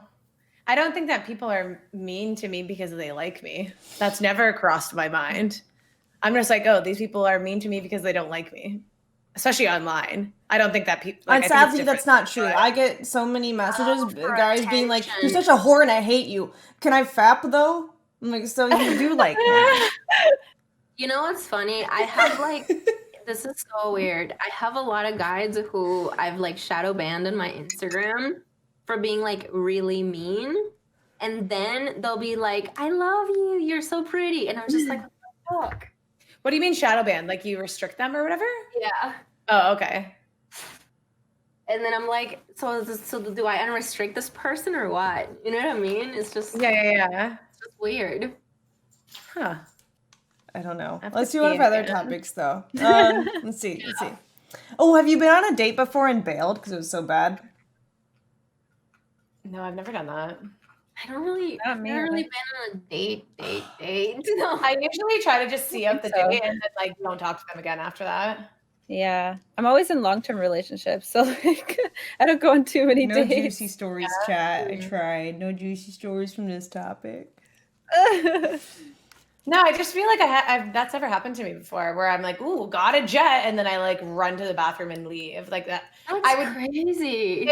If I've been on a date and I'm actually not enjoying myself, I will just find a reason to end the date early. I feel like you have to have that much, even if the person sucks. Has that happened before? Have it what? Where I left you've a date? not enjoyed a date, found a reason to end early? Actually, wait, one time, wait, I just remembered. Okay, so when I was younger, I think this was like right after high school, me and one of my girlfriends, we went to Florida together with her family, and we met these two guys, and we went on a chill session. So it wasn't like a date, you know, when you were 19 and stuff, people didn't actually call stuff dates. Okay. So we went to go hang out with them, and then I hated them. They sucked so bad. They were just random people that we met in Florida. So I called her phone from the bathroom. I was like, I got to go to the bathroom. 1 sec. So I called her phone from the bathroom and I was like, act like you're shocked and that your parents need us to go back to the hotel because we went with their family. I'm like, act like we're in shit and like your parents are telling us to come home right now so that we can leave. And she's like, oh my God, what, mom? Yeah, okay, we'll be right there. And I like came into the bathroom and she was still on the phone. She's like, yeah. Okay, what? Whoa, calm down, mom. And I'm like, what's going on? Yeah. So that situation. But I've never done the thing where you just bail. I feel like you have to at least try it away, you know what I mean? Instead of just running away. I feel like that's just like humanly disrespectful, you know what I mean? Like, I've been in situations where I want to bail and I just don't know how to. Like the Denny's thing. The guy I was trying to see when I was like 20, he was like 30. And then he wanted to go somewhere and drink, but I wasn't of age, so we couldn't. And so the only thing open left was a Denny's. And he was like, let's go here. And I'm like, ugh. But like, you know, I wanted to be a people pleaser when I was young. As I didn't say ew, but I went like, anyways and was thinking ew the whole time. A 30-year-old is so much more I didn't leave though, because it's like, you know, you trying to please the people. You're not confident enough to be like, this place sucks and fuck you. You're not taking me to Denny's when you're driving a BMW, like. Denny's. Like, you're not poor. What are you trying to do here? I didn't. Okay, like but it. what if Denny's isn't even good? Like IHOP is better than Denny's. Like at least have some taste if you're gonna be cheap and tacky. Like, wait, so what's a tacky place that is cool? IHOP is delicious. Oh, we don't have that in Canada. So yeah, we don't have IHOP. So much for International House of Denny's. Pancakes. Actually, no, that's a lie. I've been to both IHOP and Denny's. They're the same shit. I'm sorry. Okay, that's exactly what I was going to say. Can I tell you? This is a really random story. It was the same time when we were going to Florida. We used to drive down and we went to IHOP and they had this fucking meal where it was like some meal with like one potato side, one vegetable side, and then like the actual chicken or whatever it was. And I remember the guy was like, I'm like, do you guys have corn? And he was just like, corn. And I'm like, what the? He didn't know what corn was? Or no? Oh, he was just like, corn. Corn. Oh, no, he just was like, corn. And I'm like, is this like yes or no? Like, what is this? Like, talking back and forth. You're saying corn over and over again. And he's like, corn. He was high. I'm like, no, like corn. Like, I'm eating corn. And he's like, no, we don't. No. He was probably really I'm like, is this, am I speaking? Yeah, he's probably really stoned. I was just saying corn over and over again. He was fucking with you, Kat. He knew who you were. Corn. Like, you got green beans. That's funny. And that's it. I'm like, okay, I'll have green beans. He was like, green beans? And then he acted confused. And I remember Someone wants green beans. This guy was so. What's wrong Green with beans are pretty yummy though. Rust on his I don't I've ever blame had you in my for life. being excited about green beans. Corn. It's so corn. funny. And I remember my friend was like bursting out laughing, and I was so annoyed. I'm like, "Did you have corn or no?" Like, what is it? Yeah, why are you acting like corn is this like weird tropical thing that no one's What's ever the heard of before? It's fucking corn. Oh, that's funny. I don't know. It was a very odd experience. On the topic of like what were we talking about again? Of Dating. ditching people, right? Yeah. I haven't ditched someone, but like I've invited a friend to our date. Like I didn't want to go on a date alone, so I invited my best friend at the time to go with us. I feel so bad for doing Like it. at that time, you're not like ditching them; you're still going on the date. But I invited my best friend to come along. It was at the movies too, so it was him, me, and my best friend. That And I way was he like- knows it's not a date, right? Yeah, then it's just like we're going. Was he out, angry? Right? Yeah. Exactly. Yeah, that was so awkward. He like tried to kiss me, and I was like, "Oh, my friend's here, so I don't want to kiss you." Were you into him at all or no? No, but I didn't want to be mean because I didn't know how to reject people. So I was just like, "Of course, can I invite my friend?" Oh. And he's Yeah. like, "Okay." It was just really bad. I just needed to know how to say no, you know? I just couldn't. Yeah. So I invited my friend instead. But now That's I hard learned for a lot lesson. of girls, like learning the saying Yeah. no. It's okay. Yeah, exactly. For sure. No, that's really awkward. Yeah, a lot of that happens, chat. It's like sometimes we just don't know how to say no because we don't want people to get mad at us. We don't like making enemies and we feel bad because it's like it takes a lot of balls to be able to ask a girl out in the first place, you know? Exactly. For me, it's just the fear of making somebody sad. Yeah, for me, I don't care about somebody being mad at me. It's more like I don't want to hurt their Right. feelings. Yeah, Mhm. it's true. That's like me too. Like you want to still like make them happy and like, you know, hang out with them, but like you don't want to get their hopes up. So you try to like think of this way to not make them feel bad, but also like be included. You know what's really unfair? You know what's really unfair? That guy is literally talking to you only because he wants to be in your pants. And there you are worried about his feelings. I know, right? This is true. That's so true. That's so true. I guess we feel like it takes a lot of balls to ask a girl out to begin with, you know? And so That's it's like true. we don't want to discourage them from having, you know, the courage to talk to people. But we also don't want to go out with them. So we're kind of like, can I bring my friend? You know, that's how that happens. Yeah, exactly. It's kind of like a in between. Have you ever asked a guy out? Like, have you been the one to do it? Have I ever what? Asked a guy out? Oh, Being the one to like ask a guy on a date? I have. Yeah. I'm super upfront. If I like a guy, I'm like, I let him know. Mm-hmm. Not not one, directly, like- but I have been the one to like initiate, like, you know, flirting first. Mm-hmm. I've done that before. Yeah. Would you ever propose to a guy? Like, you know how guys marry? No, I don't really believe in proposals. I feel like it's a discussion that you should be open to having if you're that close to someone and that you both kind of agree on it. I don't believe in like the proposal concept. Same. Like for me, when I got married, it was like we talked about it. Yeah, I feel like just springing the question on the other person is always a really awkward, weird thing to do. Yeah.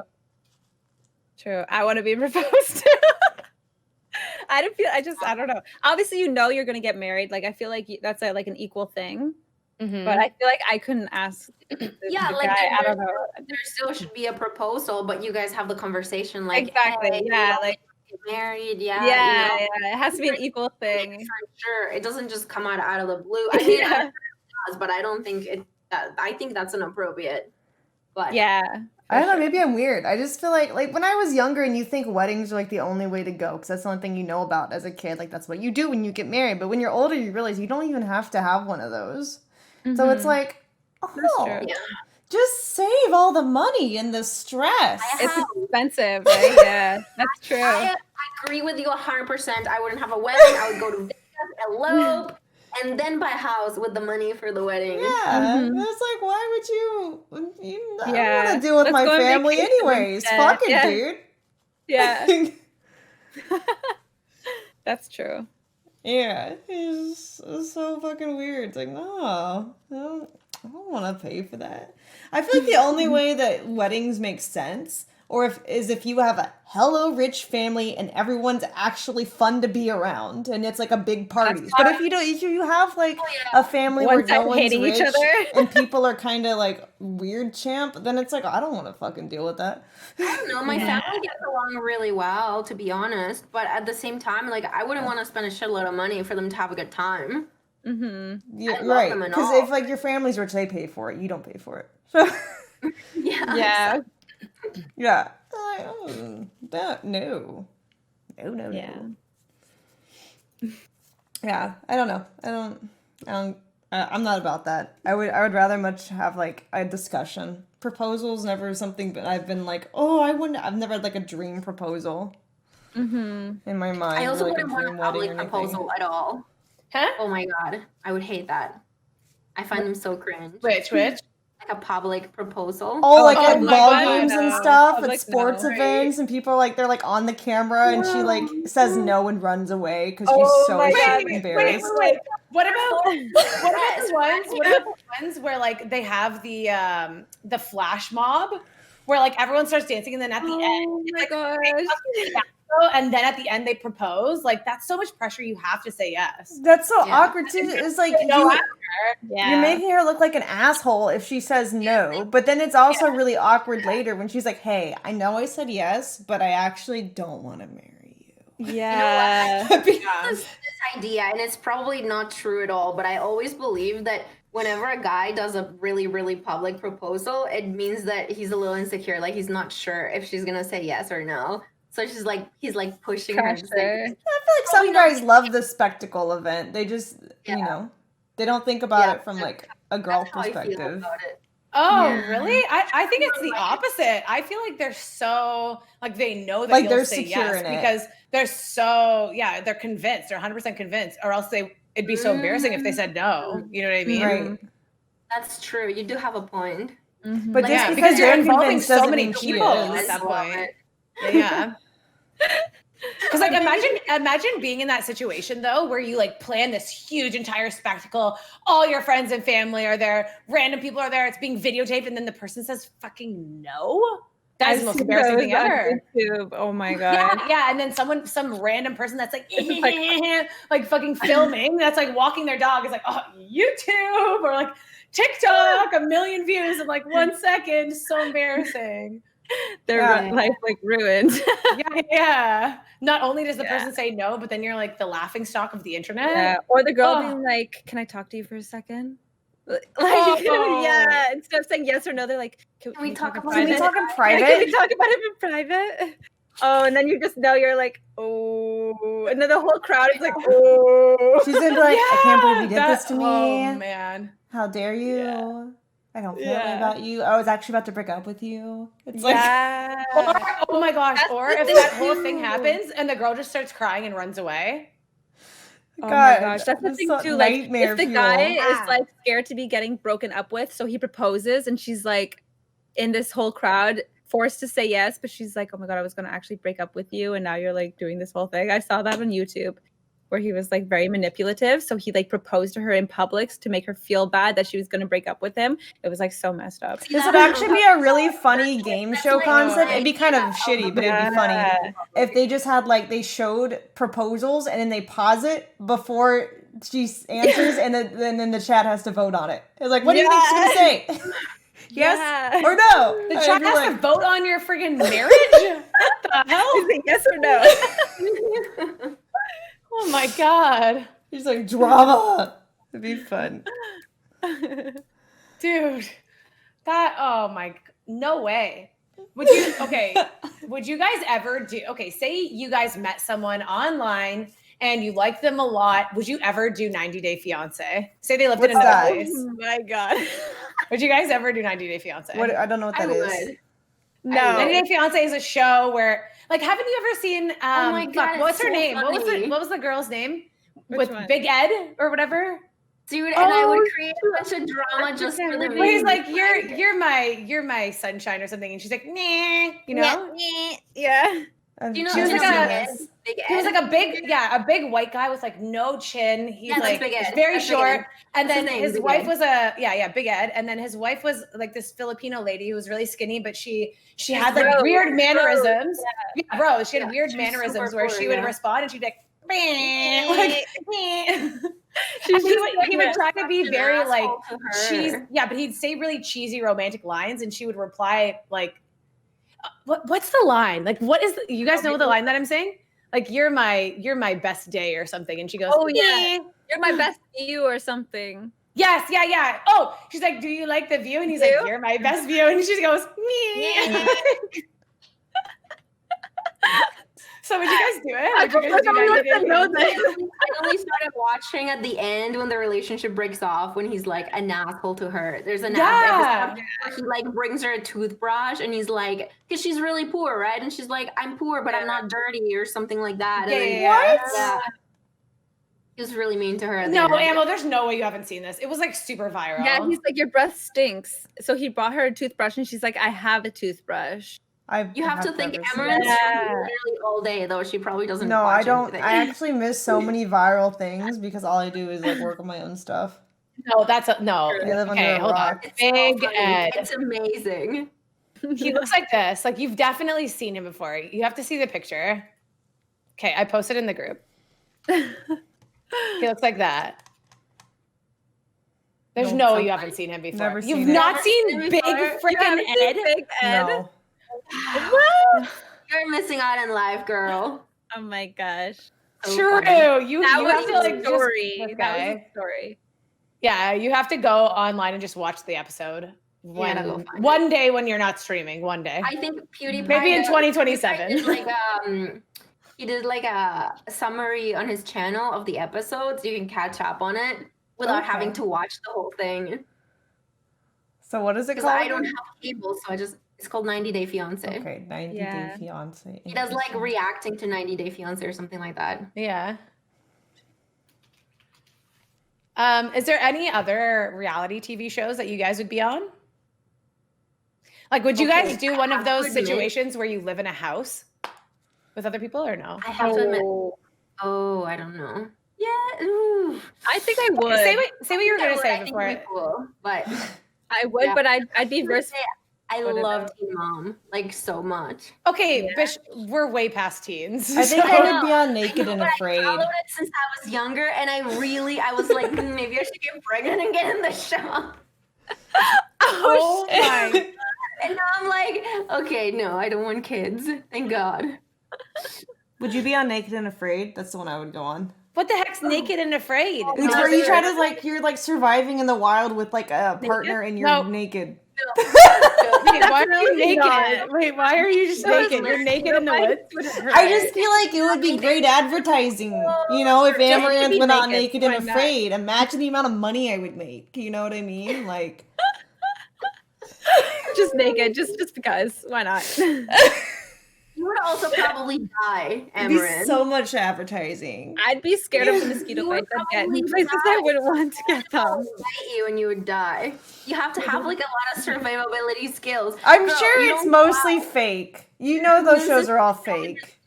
I don't know. They probably have like. You're right. It's probably fake. Yeah, it's probably they have like an RV with air conditioning and stuff when they're not filming. I'm pretty sure probably true. Fake. Yeah. Yeah. There's no way I'm living in a forest. Like, you guys are fucked. Yeah, they have a cameraman. Like, you're not alone. Zombie apocalypse, and like, there's no way I'm living in a forest for fun, for like a meme. Like, hee hee, here we go. Yeah. Time for me to pee and poop outside for like 5 days straight. Nope, no, thank you. You see, that sounds like an adventure. 5 days you wouldn't. You wouldn't for 5 days? I would. No, oh my God, no. What? 5 No. days where? In the jungle? Like in the woods, like. I wouldn't. No, where are you? Have you never been camping? No, Yeah, but they have like showers. I've never and stuff been there. camping, but I would love to go on Naked and Afraid. That sounds fun. I've never done camping. I'm not like an outdoorsy kind of person. Okay, but to be honest. Ammo, you have to like hunt and kill stuff to eat it, and I feel like you're gonna be like, oh my god, this is too cute. Can I can't just do get a that." banana off the tree? No. Like No, wait, on the okay, camera? no bananas. Be like, Yeah, where are you getting these bananas from? You're in a forest, not a jungle. The bananas aren't gonna be here. Banana trees are really tall. Where are you gonna get the And they're banana? only in, like, I think they're only in the equator. I'll make it work. No, Honestly, I'd go in the forest. No, I'll just make my partner do the hunting. It's fine. I'll like I'd fish. So what are you doing? Fucking taking pictures? being No, you afraid can't have a and phone. naked. That's what I would be doing. Like, oh my god, new post on Instagram. Like, hey, flex Great camera. 5G out here. Wow. You're not connected anymore. You're not connected. I feel like solely for that reason, Amouranth would definitely not do it. No streaming, no any other social medias. Like, No. That's actually Jake why I Amaranth, would yeah, do right. it because everyone would be watching that shit. If Amouranth went on Naked and Afraid, I wouldn't have to make up for it on any other platform. All the attention would be there. So many YouTube reactions. It's like I'm actually getting more reach than I would normally. I don't know how to make a fire, but like I'd fish, I'd chill. I don't know how to make a tent either. I'd probably just sleep on the leaves. I'd have to be with someone. I'd have to be with someone who knows how to do that, but I'd just follow them and like go along on the trip. Okay. All of you guys did not pass this. You're like, you're not surviving. I would not survive, so I would not do it. Thank you. See, at least I'd eat we're grass. honest about it.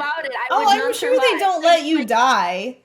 They have like a medical team there and Grass, stuff. dandelions. Put some in, make a salad. Okay, dandelions you can actually eat, but grass, I don't know if that I has mean, you any can eat nutritional it. It value. doesn't have any nutritional value. Yeah, I don't know. Like, are you a random cow grazing? berries. Yeah. That just seems nice. No, but if you don't have any knowledge of the random You have to berries, get then you might water. die.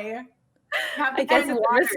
Yeah, and you have to find drinkable water because what if it has You're parasites gonna in be it? exposed to the sun. Boil it. Burn. It's cold at night. You have to figure out how to warm up. Thank you. Girl, like if you're thinking that you're gonna make it, But I without- do with someone who knows how to do all that. I don't need to make it. I can fail early and still get publicity. Yeah, exactly. I don't have to make it. It's fine. They can just be there for like a day and like, oh no, Amouranth failed. And that's probably even more viral, to be honest. Yeah. That's probably even better. You tried. At least you tried, right? Yeah, tried. Yeah. That's right. don't say that. Try everything once, right? Okay, here's a random question that I just thought about right now. If one type of mythical creature, so like vampires or werewolves or like griffins or whatever, could exist, which one would you choose and why? Ooh. Werewolves because they're hot. No. Okay, furry, relax. Furry alert. Just imagine though. Can I get an ooh woo, please? If you're cold, you got someone to cuddle with. Big strong werewolf. Okay. Can you please cuddle me? Ooh. Yeah. Werewolf Chan. Yeah, I would choose vampires too. Like, I would totally be a vampire. If a vampire came up to me and was like, yo, you want to live the vamp life? I'd be like, hell yeah. I don't want Then to. you just get to look young and shit forever. That's awesome. Elves and fairies, 100,000%. Ooh. Oh, is that fairies, an that'd be kinda option? cool. I'm going with elves then. Elves and fairies, yes. No, you can't choose both. It has to be only one. Oh, Oh, but only like, what if it's an elf and fairy? Elves forever. Oh. But dwarves are kind of hot True. too. But probably Fairies elves. are kind of cool. Fairies, I think. Yeah, fairies have magic and shit. Mhm. Oh, maybe just like sorceresses. Maybe I'd just go like wizards and sorceresses. Because then you can True. kind of get all the magic, right? That's You like scary, some though. Gandalf ass? Mmm. I could like cast magical Gandalf spells the on you. juicy. Yeah, that's fair. But then if werewolves exist, like they're just gonna fucking eat your arms and shit. Yeah, I would not want werewolves nor vampires. He could be a nice werewolf. Kind of like vampires. He could be trained. I don't know if this is mythical, but what about like a leprechaun? What does leprechaun do? Like, just dance around for you? The rainbow, and they give you treasure. No, Dude, actually, have you seen that Leprechaun movie though? That horror one? Very no, scary. thank you. Super scary. I have not. I'm literally just picturing fucking Alinity and a leprechaun at a music festival, like shuffling together, and like the leprechaun just has coins going everywhere while he's shuffling. People are gonna think you're just a stripper, Alinity, and that he's throwing money at you. It's gonna be really awkward, but at least you'll be making that bag. No, I don't see it like that. Like they're hidden, and you have to like search for them. So I'd be like geocaching. Yeah, and I find them, and I get my treasure, and then I go home.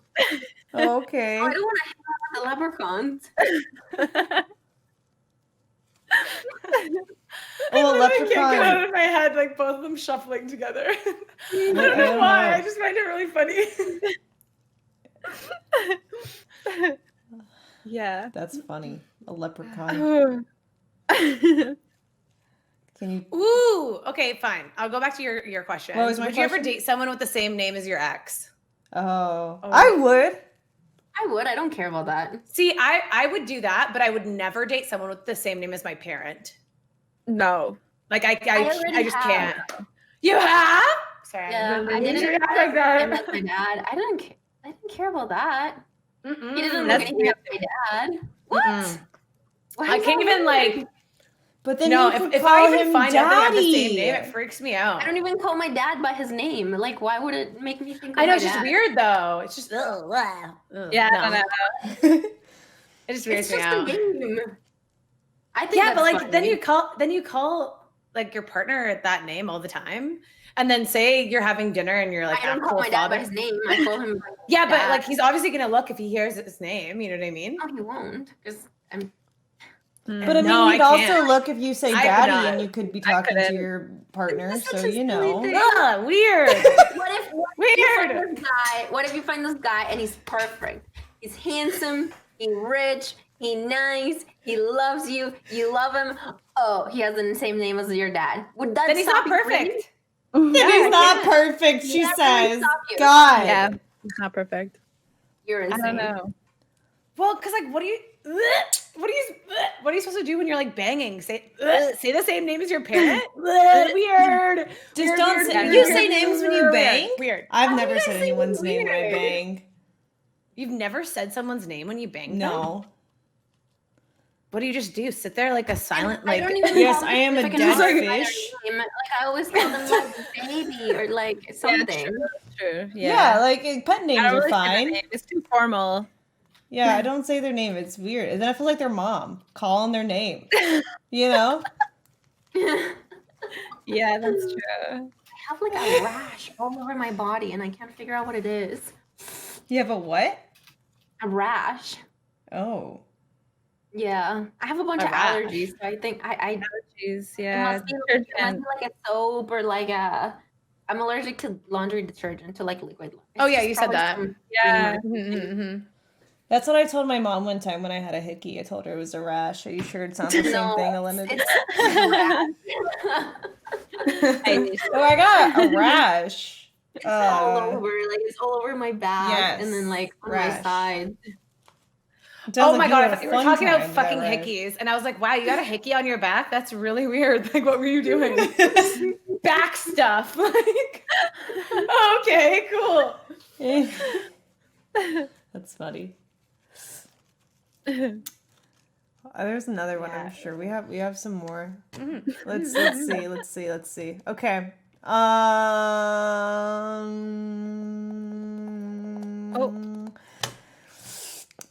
What's the worst injury you've had? Have you gotten like into fights or accidents? Yeah, one or- time I tried to flying elbow my friend off of a chair. This is What literally the not a joke, fuck? when I was 6, and I missed because they moved out of the way, and then I slammed my chin on a kitchen table, and my chin split open, and you could see the bone, and it was gushing blood. What? And I was obviously crying. And I went to my mom and she was like, it's fine. My dad was like, go to the hospital. What's going on? Yeah. Oh my God, that's scary. I watched wrestling with my dad a lot when I was younger. So I thought that I was a wrestler. So I tried to flying elbow my friend. Oh my gosh. Yeah. Ow. Kind of That's cringe. scary. That hurts. Yeah. That's probably the worst though. Yeah. I like once jumped off of a couch. Like this is when I broke my leg. I was playing The Floor is Lava. So I jumped off of a couch. I got my leg stuck in like one of the obstacle things, which was a suitcase handle. And it like got stuck and it twisted. And I fell right on it. And that was the worst injury ever. Yeah, it was really bad. Did you break it? I broke my leg, yeah, after playing The Floor is Lava. Yeah, mine is similar. I won still, by the way. You won, nice. That's all that matters. Yeah, I broke my arm. I was 5. I like rolled down the stairs and like broke my arm here, then here, and then my clavicle. Oh, fuck, that's really a lot. bad. Yeah. It was pretty bad. That's probably too because you were unwell as well, right? During that time or no? Was that before? No, I was 5. I was so little. Oh, you were only. This was before. Because I was like, maybe it happened because you said your bones were really brittle because you were really small, but you meant like small age. Yeah. I was very, very young. That's a huge break, dude. Yeah, that is enormous. My mom was driving me to the doctor, and I remember just screaming the entire car ride. Like just screaming from pain. And you said you got kicked by a horse before too, right? Yeah. You said that earlier. Yeah, you're just accident prone, I think. I just lived kind of like in the mountains, like in a hill. And so did you get really hurt too with the horse? Yeah, I did. I passed out. Did you break a rib or anything or no? Hit me in the head. What? A horse kicked you in the head. How big was the horse? Oh my god! Ow! It's a fully grown horse. But I mean, there's different sizes. But sorry, I don't know. I was very small. I was like, I don't know, like 6 or 5 or something around that time. That's insane. Oh my god! You're lucky to be alive. Yeah, that would give brain damage. Oh my god. Well, that wasn't that bad because I just kind of like passed out and then I woke up with like a headache, but it wasn't like at the time it wasn't like, not bad. Yeah, holy shit. But when I broke my arm, I actually remember it being so painful. Yeah. I guess my worst injury was the baseball bat when I was 4. Someone hit you in the head with a baseball bat? Yeah, my brother. It was an accident. He was practicing for his pinata Oh my god. at his birthday party. And I was standing in front of him, but I was turned the other way, so I didn't even see him with the bat at all. And he hit me right in the back of the head, and my mom was just watching it happen through the kitchen, and she was like freaked out because so you're just looking out the kitchen door as your kid's birthday party, you look out and one of them hits the other with a bat. And so she ran out, and I was just like, I was like shocked at first, and I just started crying. Like it took like a few seconds for like the pain to even register because it was just ringing in my ears from the impact. And the reason why I survived was because I had the my hood on. It was January, and so I had like a really fluffy coat on, but my head was like bleeding, and I had to be rushed to the hospital. That's oh my god! Really, your scalp has a lot of little arteries, so. Yeah, when you get bleeds you so ever much. cut your head, there's a lot of blood, like a lot. Yeah, I'm pretty sure I still have a lump there, so if I ever went bald, it would be ugly. But that's so like scar scary. tissue. Because every now and then, if I touch it, it hurts. But it's hard to find because I have so much hair. Yeah, luckily. A metal bat is like really hard to like. I got hit by a baseball, and that like created a huge bruise like all over my face. I can't imagine a bat like. Yeah, like aluminum one. Like a hard hit too. Like a hard heavy metal bat. And then there was one time where this is gonna sound dumb, but I almost passed out from the pain. I was rollerblading in my apartment building, and it was like marble floor, and I was between like the elevator and the wall, just waiting for the elevator, and I started like bouncing myself back and forth, like on my rollers, skate, and then I hit the back, and then I slipped, and I fell like right on my coccyx. Oh. And I started like, I've never felt so much pain that you start like sweating and get really cold and feel like you're gonna pass out. It was really bad. Yeah. Tailbone, like, also it was injuries hurt. Like, I go snowboarding and I just started learning how to snowboard. So every time I go, I follow my tailbone. Mhm. And you just sit there, like, and the pain, like, rings up your body. And you just have to, like, take it, you know? You're just like, oh, and you have to, like, feel it rush from your feet all the way up your body. Oh, it's the worst feeling. It is pretty bad. Awful. Yeah. God. I have really bad pain empathy. So it's like I like hearing stories, and then when I do, I'm like, my body, it hurts what you said. What was my other one that I had on here too? Oh, what's something that you can't live without that's terrible for you? Like so unhealthy, but it's like your guilty pleasure. Or you need I love Skittles. Skittles? I was about to say Skittles like all the time. Yeah. Yeah. I eat Skittles, like literally I love Skittles so much. I have a junk drawer right beside me. It doesn't sound bad, but for me, it's milk. Like, I get... Why did you say it like that? You're like, Mal. Are you lactose intolerant? No, it's not that. I break out a lot. Like, if I have a glass of milk, I'll get like one of these the next day. Yeah. Like I cannot have dairy, otherwise it's so bad. And just like pure milk is the worst. Like if it's yogurt, it's not that bad. I don't know exactly what in the milk makes me break out so much. I love lattes. So I know that if I'm having a latte, I'm gonna break out the next day. Like absolutely. Yeah. So it's my guilty pleasure. Yeah, I'm allergic to milk too, and I love ice cream. I love cheese. I feel like everyone that's lactose intolerant just doesn't care, and they're like the biggest advocates of cheese and milk and ice cream and chocolate and like everything like that.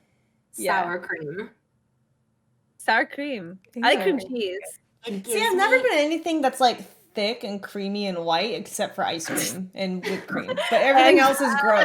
Like sour cream, cream cheese, creamy and white ranch dressing. I'm like, that's all disgusting. Really? I love it. Same. I don't know. I just can't. I think it's a texture thing. Because whipped cream is like airy. What about whipped cream? Yeah, that's fine because it's like mostly airy. Like whipped cream? It's like not like gooey and runny and thick, and then ice cream's frozen and melts. So I feel like I'm okay with those two. The others are like ew, and like mayonnaise. Can't. Yeah, mayonnaise. My chat made me eat mayonnaise by the spoonfuls, and it was disgusting. I almost died. Ugh. That's not fun. That is literally so gross. I can't. What's terrible that I can't live without though? Really, really don't like that most people like. Spaghetti. Don't like spaghetti. I don't like the noodles. I don't know what it is. The noodles? Texture?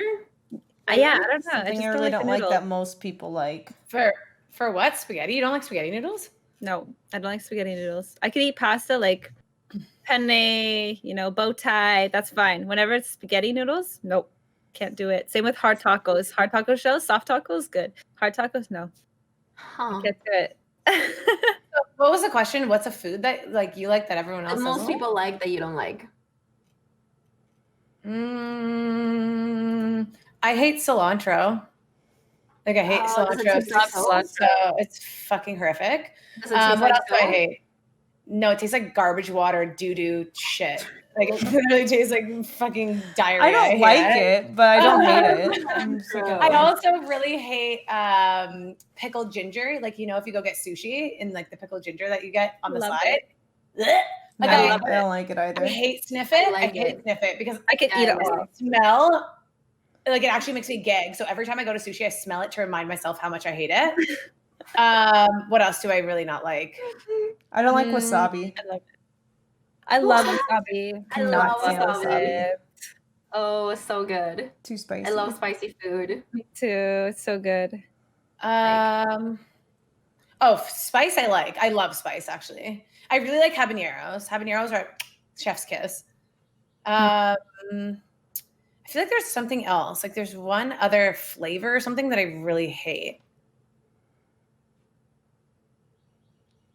I don't really love fish that much. Like I like salmon sushi, but I think that's it. Salmon and tuna, I think, are my only fish that I actually like. I don't like octopus, but most people don't. Is it I don't like the chewiness of it either. Yeah, the but rubbery. I don't think a lot of people it's like rubbery octopus. and crunchy at the same Oh, time. it's so gross. I don't like it either. It's such a weird texture. It's not my favorite. For me, I hate pineapple. Oh, Really? I'm similar. I don't like pineapple either. You are. Like it makes my tongue like numb The whenever I eat texture is pineapple. weird. It hurts. Wait, I thought it was because of the what's it called? It's something in the pineapple It's that a protein. Yeah. Yeah. It's an enzyme that denatures enzyme. protein. That's the word that I'm looking for. Where it Yeah, kind it of, legit makes my Literally whole tongue eats numb. as you're Yeah. eating it. Yeah. no, I so love bad. pineapple though. I love pineapple so much. It hurts. It hurts. It hurts when What I eat it about too. okay? So talking about texture stuff. What about okra? Do you guys hate okra? Because I love okra. It's like really What's slimy. that? I don't know What's what that is. You don't know I've what never okra? had I don't know what that is. Is that a know Greek what I thing? Okra. Is it Greek? Maybe. I don't know. Hold on. Because you're Greek, right? I am Greek. You're Greek? Yes, I'm Greek. They look like this. They're slimy though. Like literally slimy. If it's slimy, I probably wouldn't like it. Oh. I think I like. Oh, I don't know. how Is it slimy are we talking about? Yeah. It is So, cooked. like, Is that They look like this. They look like this when they're not cooked. Because they look crunchy in the picture. Are those the things that you peel apart and they kind of look stringy when you cut it in Like half? they're kind of stringy-ish inside. They just have a really slimy texture. They're good. I don't know. I like them. I've never had it. I've never had Never it. had it either. Yeah. no. Honestly, the only way that I can describe it is like it's very slimy texture. Like aloe? No. Not that slimy. No. It's a different kind. Like it's like stringy, slimy. Yeah. It's not gushers. It's not like gushers. And I can't sit, and my legs are fucking killing me right now. I'm so Are you sorry. standing? Standing the whole time. Oh my god. Oh, what the hell? The electric component on the desk that makes it go up and down broke, so I'm waiting for them to mail me a new one. I'm so sorry. Like my legs are killing me right now. Okay. Yeah, so sorry. Are you leaving? Is it you saying bye? She's leaving. Yeah, okay. I keep switching my way from one to It's the other. okay. Yeah, it's okay. It's okay. Yeah, Bye. no, you're fine. Sorry, you guys. Bye. Okay. Bye, Bye, Alinity. Alinity. Thanks for joining us. I guess I could join from like my phone. Go follow Alinity, you guys. Show her some love and support. All right, bye guys. Thank you so Bye. much. Bye. She's trying to figure out how to leave. Yeah. There we go. There you go. She got it. She got it. Okay, Kat, let's do some juicy shit. Okay, juice it up for me, mommy. Okay, sorry. Juice it up. Get some juicers. Sorry. Juicer. Sorry. Mommy? All right. I have to scroll back up past the okra. Okay, those okras look really good. This looks good. I've never had that before. I don't know why. I don't know. Slime City, baby. Let's go. Oh, what? Okay, fine. I'll just ask you guys something. What's your toxic trait? My what? Your toxic trait. And you can't say, I work too much. Tell me something else. Like, I want to get into the juice. Like, what's your fucking toxic trait? Besides, I'm really hot and every guy likes me and I'm Amouranth. Not every guy likes me. I get people telling me in my chat all day how they hate me and want to kill me, okay? Yeah, that's because they want to touch your boobs and you say no, dummy. Well, they should That's learn how to literally the express reason. themselves better. Toxic trait. Yeah. Like, I have a really bad temper. I'm really flaky. I flake all the time, and I'm really late I'm for terrible stuff. at responding to people. If I don't respond to your text message, it's not personal. I just suck at responding. Yeah. I guess I'm flaky too. Mine's more because of my anxiety of talking to people, though. Like, I just don't enjoy talk. Like, not that I don't enjoy it. I'm just like scared of talking to people, so it comes off as being like flaky and rude. But like, I just don't know how to start conversations with people, so I'd rather people talk to me first. You know what I mean? Yeah. But other than that, I feel like I'm not very toxic. I'm just a bitch, I guess, and I don't respond to people, and that makes them dislike me and get angry and feel like that we're not friends or something. Well, you're busy, right? You're busy, so you're not a bitch. Yeah, you just I have know, other things but to do. they demand my attention now. Damn it. Well, those people are toxic, actually. That demand your attention right then and there. Fucking true.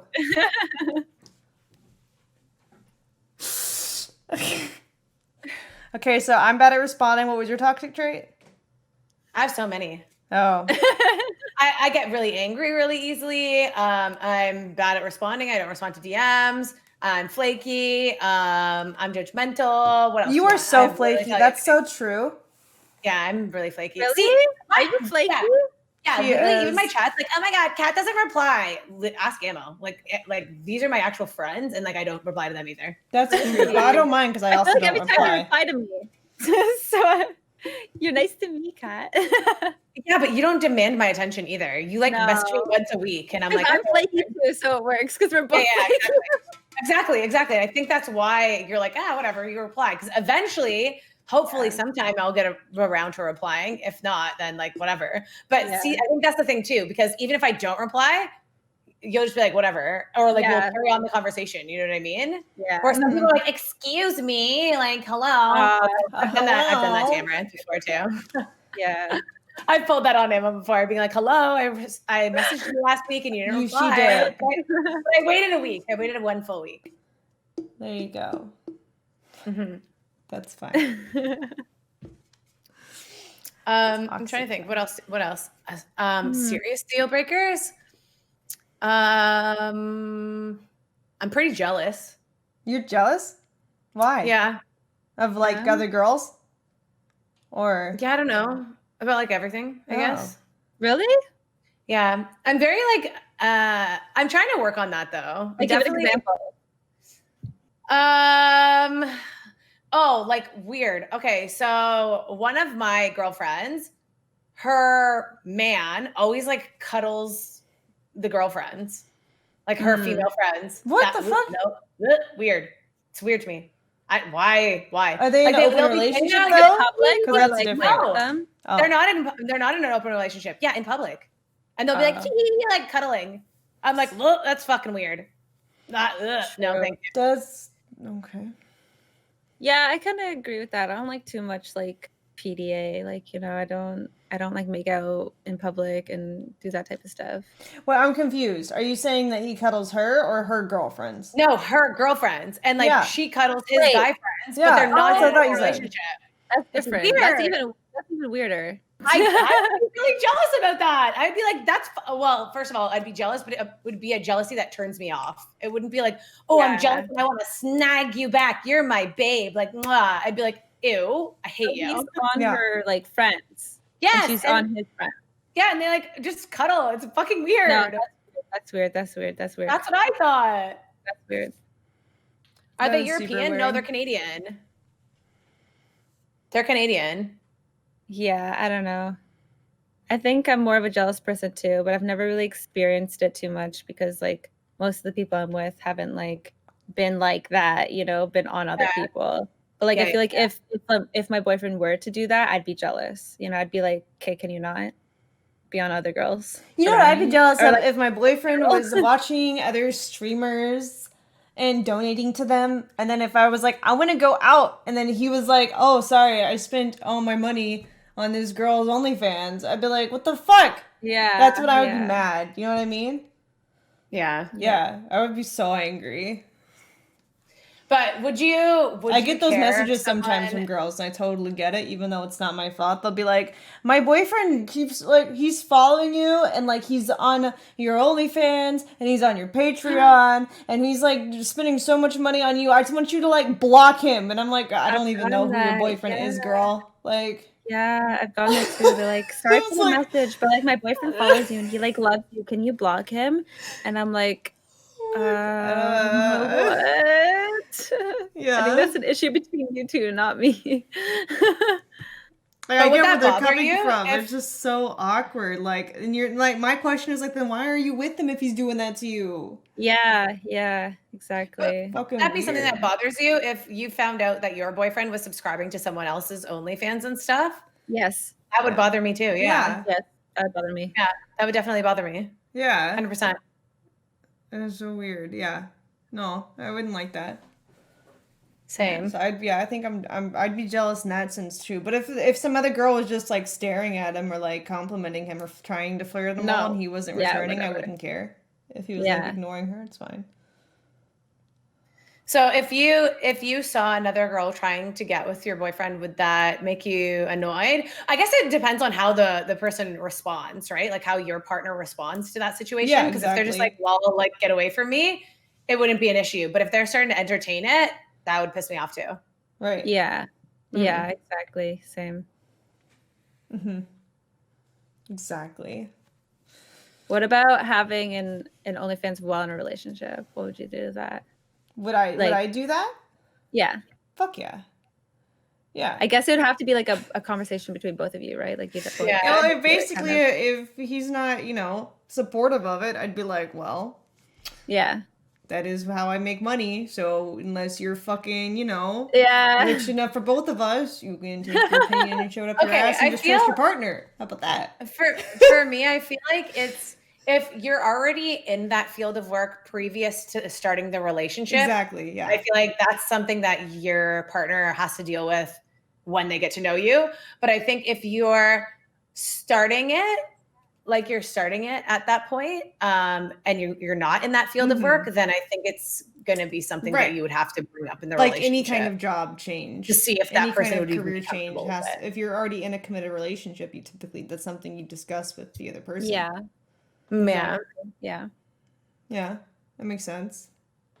That's what I don't get when sometimes people from chat are like, I want to take you away from streaming and blah, blah, blah, and be with you forever and you'll never have to stream again. Like, you found me streaming. Like, what makes you think I would leave for a stranger, especially one who doesn't want me to stream? It's like, that's such a weird mentality. Yeah. That is kind of bizarre. Fucking weird, champ.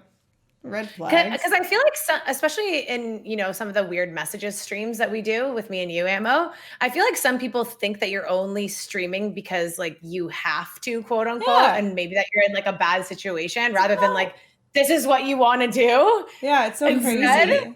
So they're like, oh, don't worry, like, here I am on my white horse, like, I will come save you, princess. And you're like, princess, it's my own castle. Like, look at the deed, I bought it for myself, bitch. Like, what's up?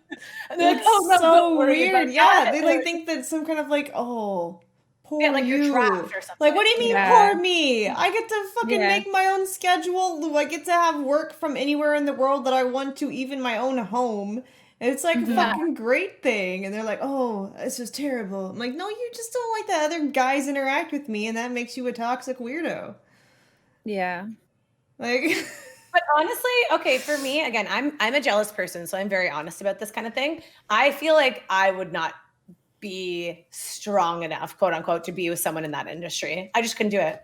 I couldn't. Streaming? I'm way too imaginative in my head to like think about messages and stuff that people are sending to a person like who had maybe an OF account. I would not be able to handle it. I wouldn't. Streaming, whatever. But I feel like if my person had an OnlyFans account, I couldn't do it.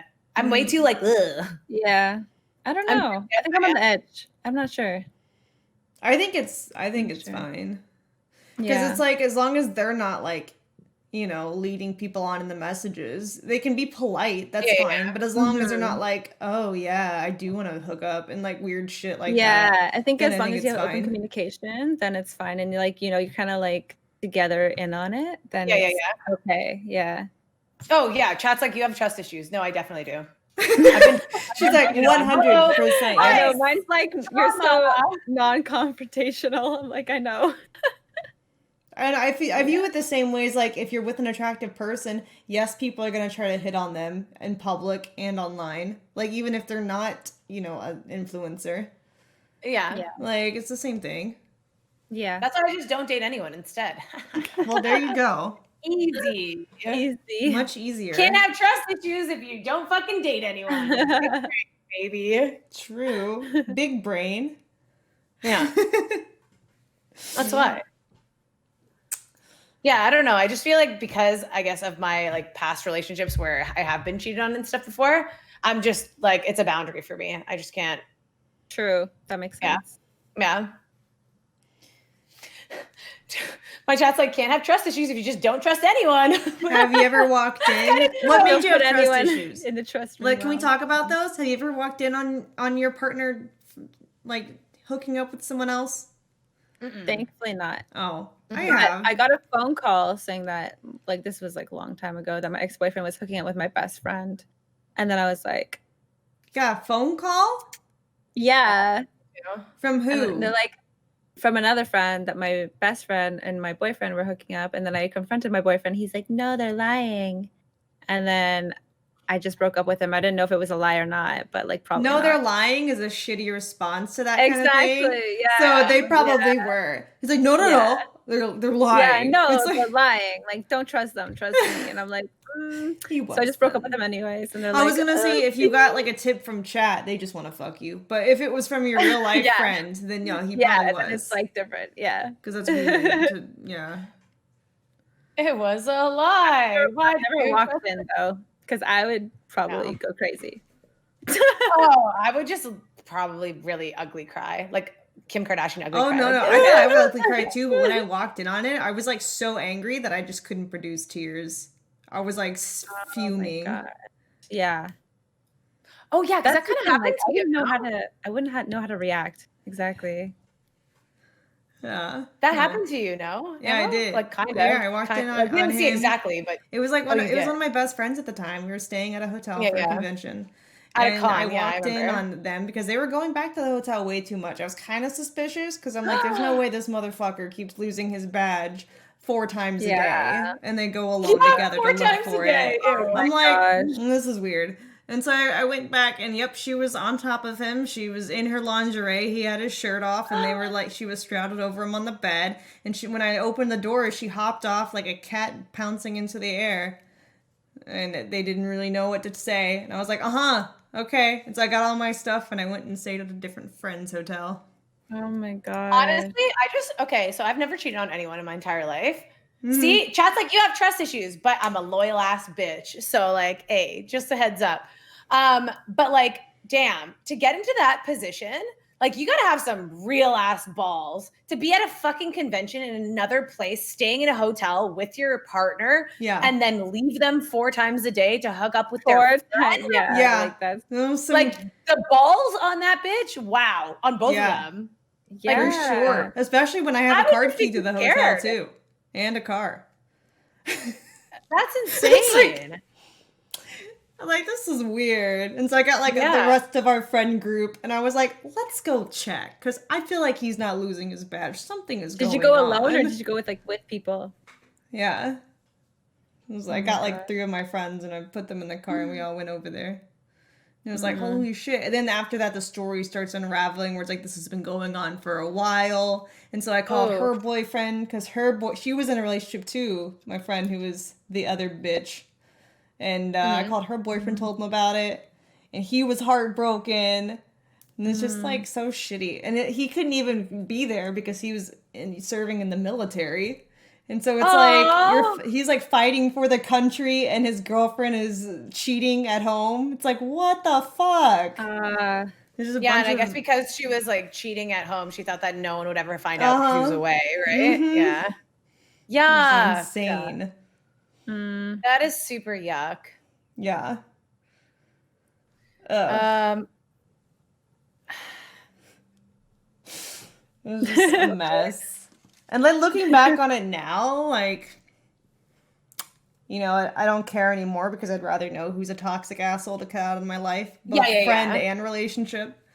But it was just like, at the time, it was like the audacity and the balls. Yeah. I feel like that as well. What the fuck? It was like a betrayal, but like double betrayal. Double betrayal. That was really double, yeah. Yeah, Yeah. It's weird though. It's weird though too how it's always your friend. You know what I mean? It's like, because you don't think about it, right? Yeah. You're just like, whatever. These are my two friends. They're hanging out. Who cares? Like my boyfriend and my friend. And then you find out, you're like, nah, do betrayal. Yeah. It's like my best friend and my boyfriend. It's like, holy shit. So I have a question from chat. What qualities are underrated in a potential partner? Like that you value underrated?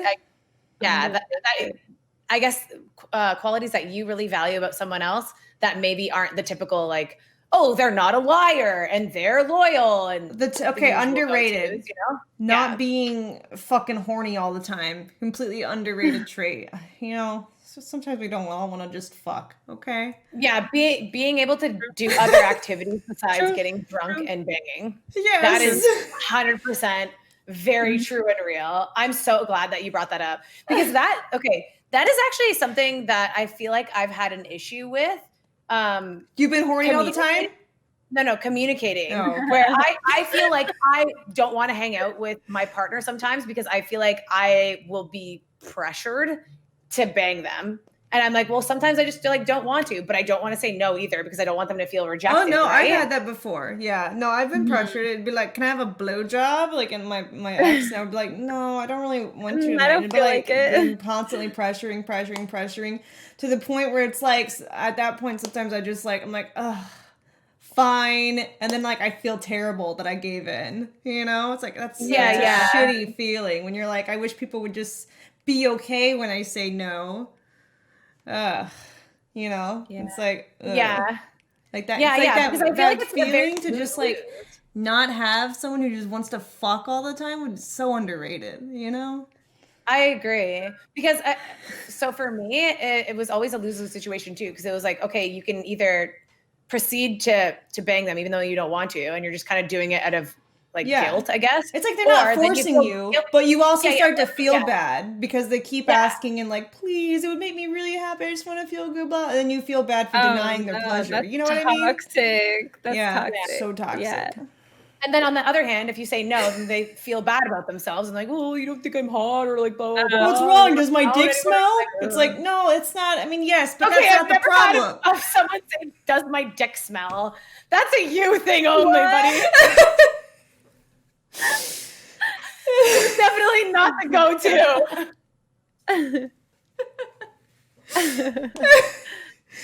It's like, no, well, but that's not the reason. Okay, no, seriously. Body part, girls too, humans smell. No matter how much you try to wash, you can always kind of smell it. Just a little bit. It's there. Other underrated traits. I don't know. I definitely like someone who understands gaming, like who just gets it. Even if you don't game, like being able to understand that I need time for myself to actually just game because it's something that I enjoy and not them being like, well, why do you want to go on the computer so much? Or blah, blah, blah, blah, blah. Or and someone that doesn't want to always go outside and do outside stuff because I'm a very homebody type of person, right? So I don't want to go hiking and climbing and blah, blah, blah, blah. Like, I want to stay at home and, play video games and chill. But would you play laser tag with me, Kat? Oh, my God, yeah. Laser tag I would do. Laser tag I would definitely do. That's what, I had a breakup because I wanted to play laser tag one time. I was 15. He was 14. Laser tag with you? No, he was like, I want to play RuneScape. And I was like, well, we can play RuneScape after we come back from laser tag. That makes sense because RuneScape doesn't have a closing time. And he was like, no, that's boring. You're boring. And I'm like, what the fuck? What? I'm trying to do both. Oh my gosh. Like, no. Like, see, I'm the opposite of you, Kat. Like, I want someone that gives direction. Like, I want them to plan. Like, I like someone that plans things because I'm such I'm such a homebody that like I don't know. Like, I don't know. I don't plan anything. So I like someone that like takes directions. Like, okay, we're gonna do this, and then we're gonna go. We're gonna go for a hike. Someone who has a plan, and then we're gonna do this. I like someone that plans. I love that. I don't never have plans. So when people are like, we're doing this today, but it's like something I'm actually interested in. I'm like, okay, yeah. I'm like, fuck yes, we are. Thank you. Yeah, exactly. Yeah. Depends on what it is. If someone was like, we're going to go skydiving today, I'd literally be like, no, I said if it's long as it's something I'm interested in. Like if they know me enough to know what I would like doing. And it's like, oh, fuck Yeah. Effort is definitely just underappreciated in general. Effort. Like, honestly, I know it sounds stupid because flowers die and stuff, but it's not the actual flowers that matter when you get someone flowers. It's just the act. Like knowing that you took the time out of your day to try and do something to make me happy, I really like. Flowers are pretty. Like it could just be like, hey, I got you your favorite smell. chocolate bar from the store because I know that you like Twix or whatever. And I would just be like, yay. Exactly. The thought of thinking of you, right?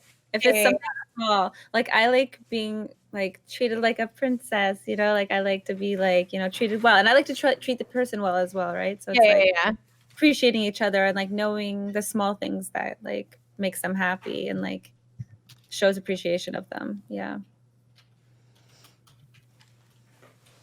Do you guys know what your love language is? No, I actually don't. Wait, really? No, I feel like with Twitch Prime. 100%. That's my love language. Feel like I don't know. And you should. So there's 5. There's 5. So it's quality time, like actually just spending an uninterrupted time with someone. For example, like you guys are hanging out and they're not just like on their phone the entire time. Like you guys are doing something together or whatever. Acts of service. So like what we were saying. So say Des, you're at work and you're like, fuck, I really need to like get my car washed or something. So your boyfriend like goes and gets your car washed while you're at work and they're like, hey, guess what? Like I got your car washed, whatever. So when you're done work, you don't have to go get it done. Gift giving, literally getting gifts. Like, hey, I was thinking of you. Like I got this. Physical touch, hand holding, hugging, kissing, not strictly just like we bang because we like each other. But, you know, like if you're in public, you guys are walking down the street, you guys are holding hands. Or if you're sitting beside each other, you have your hand on their leg or vice versa. And then the last one is words of affirmation. So telling them how much you appreciate them, how much you're loved, like shit like that. So which one do you guys think? I think mine's affirmation and acts of whatever the second one was. Yes, yeah. I think mine is, I don't know. Like, it's a gray area, right? Because it's like on one hand, like, yes, I would love words of affirmation. But on the other hand, I don't want people to be like, oh, you're so pretty all the time. You know, it's like, I don't. Well, I definitely think that there's a difference between being genuine and just being like, wow, you're so hot and you're so great and you're so awesome and everything that you do is great. Yeah, exactly. Like, I feel like people get confused. So hard. I really appreciate how hard you work. You know, like what if you're like that? Right? Yeah, like it's genuine words of affirmation. Yeah, not compliments all the time. Yeah. So I think probably acts of service, like, you know, I don't know, like maybe if I was really busy with something, like making sure my animals are taken care of, like if I had to work late or something like that. Yeah, exactly. That's acts of service. Mm-hmm. Yeah. Service. Yeah, my 2 are quality time and words of affirmation. Like if you are a person that we're getting along, whenever we're dating and stuff, and they're not telling me that they appreciate me and shit, I will not think that they like me. I'll just be like, oh, whatever, it's a nothing thing. Yeah. Because that's my love language, right? And if their love language is gift giving or something and they're just sitting there buying me a bunch of shit, I'm just like, I don't know. I don't feel like they actually like me. Yeah, I know. Yeah. Oh, that's interesting. I've never really thought of it as like the love language. I just kind of like go as day goes. But yeah. It's definitely helpful to know in relationships because then you know how your partner perceives love too, right? Because you could be with someone who is gift giving, like their love language is gift giving, and yours is quality time, and you guys can both really, really love each other, but you're showing it in different ways, so you guys are both not feeling appreciated. But you guys do love each other. It's just you have a different way of showing it, right? So if you know that your partner's is gift giving, then it's easier for you to make them feel good in their relationship because it's like, oh, I already know what you like, and you know what I like, so you can kind of manage the relationship a little bit. You know what I mean? Mm-hmm. Yeah. I feel like there should be like a quiz. Like when you start dating someone, what is your love language? So you know, you're like, oh, okay, this person likes this. Okay, so now I know to do this. Why does everyone think that I'm drunk? I don't know. You don't seem drunk to me at all. Drunk.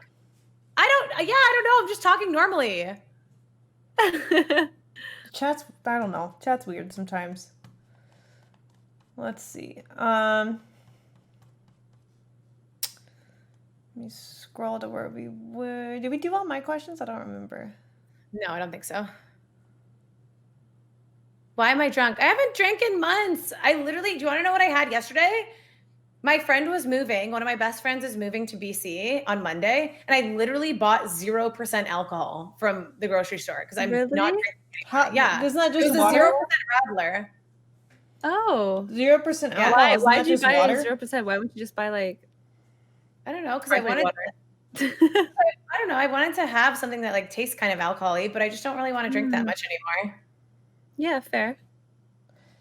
Especially because now, you know, the seasons are changing. We have to kind of start working out a lot again because we're going to be doing beach streams and shit eventually in the summer. So you got to start now. Yeah, we got to do that. Yeah. Because I bailed on you last time. Yeah. Sorry, I had to work. Sorry. And we're supposed to film TikToks and stuff together, you dummy. Yeah, you idiot. You baka. You baka. Fat burger.